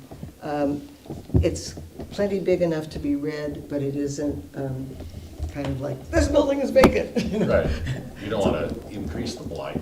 That was my concern about having the sign be a minimum of 24 by 18. So does anyone share that? If not, I guess my thing is, the print shops already print up the ones for like the towing, and they're, I think, Scott, is it 18 by 22? Or something that says in the vehicle code, whatever those are pretty standard, and they would be able to come up. I think the whole key is it's got to be visible from the right of way, and depending on where it's at. I mean, it gets the point across. We want those places to be rented, and so that's my take. Think about the entrepreneur that's out looking. I mean, I've opened up a business in another city, and you're driving up and down the street trying to find vacant buildings, and when they've got a little tiny sign, I can tell you that's really frustrating. Yeah. And it's not always safe when you're driving and you're kind of looking around a community. I like the idea of what I see as an appropriate size sign so that you can safely see, oh, there's a building that's for rent. I think I'll inquire there. Greta? I appreciate your concern about blight, but really, we've got vacant buildings. Yes, That's we do. not the problem. Yeah. That's not gonna increase the blight. Okay. So it sounds like I don't have support for making a smaller minimum size. I will let it go. And it sounds like we also are pretty comfortable with the amounts of penalties that you've proposed, Dusty, at least a majority here, so. So I will move staff recommendations with the changes made and waive the reading, and so. I'll second that motion. Okay, moved and seconded. Any further discussion from the council members? If not, we have a vote, roll call. Yes. Excuse me, Councilmember Gonzalez? Yes. Stransky? Yes. Tornsky? Yeah. Rodriguez? Yes. Mayor Strong? Yes. Thank you, Dusty. This was great work. Yeah, and thank you to the Revi Ed Committee for struggling with me on this. Thank you to Mr. Lance for his assistance and guidance, and especially for the council for giving us some clear direction on how to revise this thing to get your guys' support, and so appreciate it. And Dusty, I also want to thank you business owners that have come out and participated. I mean, I don't run a business, but I really appreciate it when we get that input. So thank you for hanging in there tonight. Thank you for putting so much into it. and making that happen. Congratulations to Dusty for getting it moved on. Stretch that off It comes back to Many miles to go before we leave. the second reading 2 weeks from now. We still have council member reports, recommendations, and let's throw in the good and welfare at the same time so that we have the remaining items on our agenda. And then we have a closed session. Any reports? Well, kind of more like kind of a combination of good and welfare. On behalf of the Kids Club, they wanted me to invite the council and our city manager to the Kids Club annual carnival, May 25th at Bechtel Grove School. It's from 3:30 to 6 p.m. And so they wanted me to extend that invitation. What day? The 25th? I will be working at the carnival. What day of the week is that? You'll be working there. Friday? Are you in the junk booth? Bicycle rodeo. The car show is also coming. The annual car show is coming. Memorial Day weekend. So it's after our next meeting. It's the 31st, May 31st. Okay, I thought somehow it was right. It's on Sunday. I did want to mention that this morning we had the chamber hosted the, I guess, annual top 10 employers in Willits met, and Stephanie and I were both there, as well as many of our business owners, those who the top 10, there's some really impressive businesses and council, chamber members, and also Mary Ann Petrillo of West Company. They're particularly concerned that with something that the city can help with, has to do with housing. Employees that they are ready to hire come up here and can't find housing. So moving expeditiously with anything we can for the general plan, zoning, and annexations, that we can facilitate that happening is high on their agenda and ours. There were a lot of other things that they brought up that are kind of beyond what the city can have any influence on, but other than being good neighbors and all that. But it was really good, and they do want to meet a little bit more frequently than once a year to follow up on their high priorities, things that need to be, help them along with their, do you have anything to add, Tiffany? On the housing front, what they suggested was that they were going to have a housing summit, and that way people could come and learn about how to develop housing. And I said that our staff could come, and people who are interested in developing housing could find out how to do that, what the perceived difficulties are, and I think it would sort of dispel some of the rumors out there about how difficult it is to develop housing. Okay. I think, anybody else have any items on that? Nope. Oh, okay. Thank you for being here. Okay, so we are going to adjourn the regular session at 9:40. And we are going to go into closed session on a matter of anticipated litigation. We will report out if there's anything to report.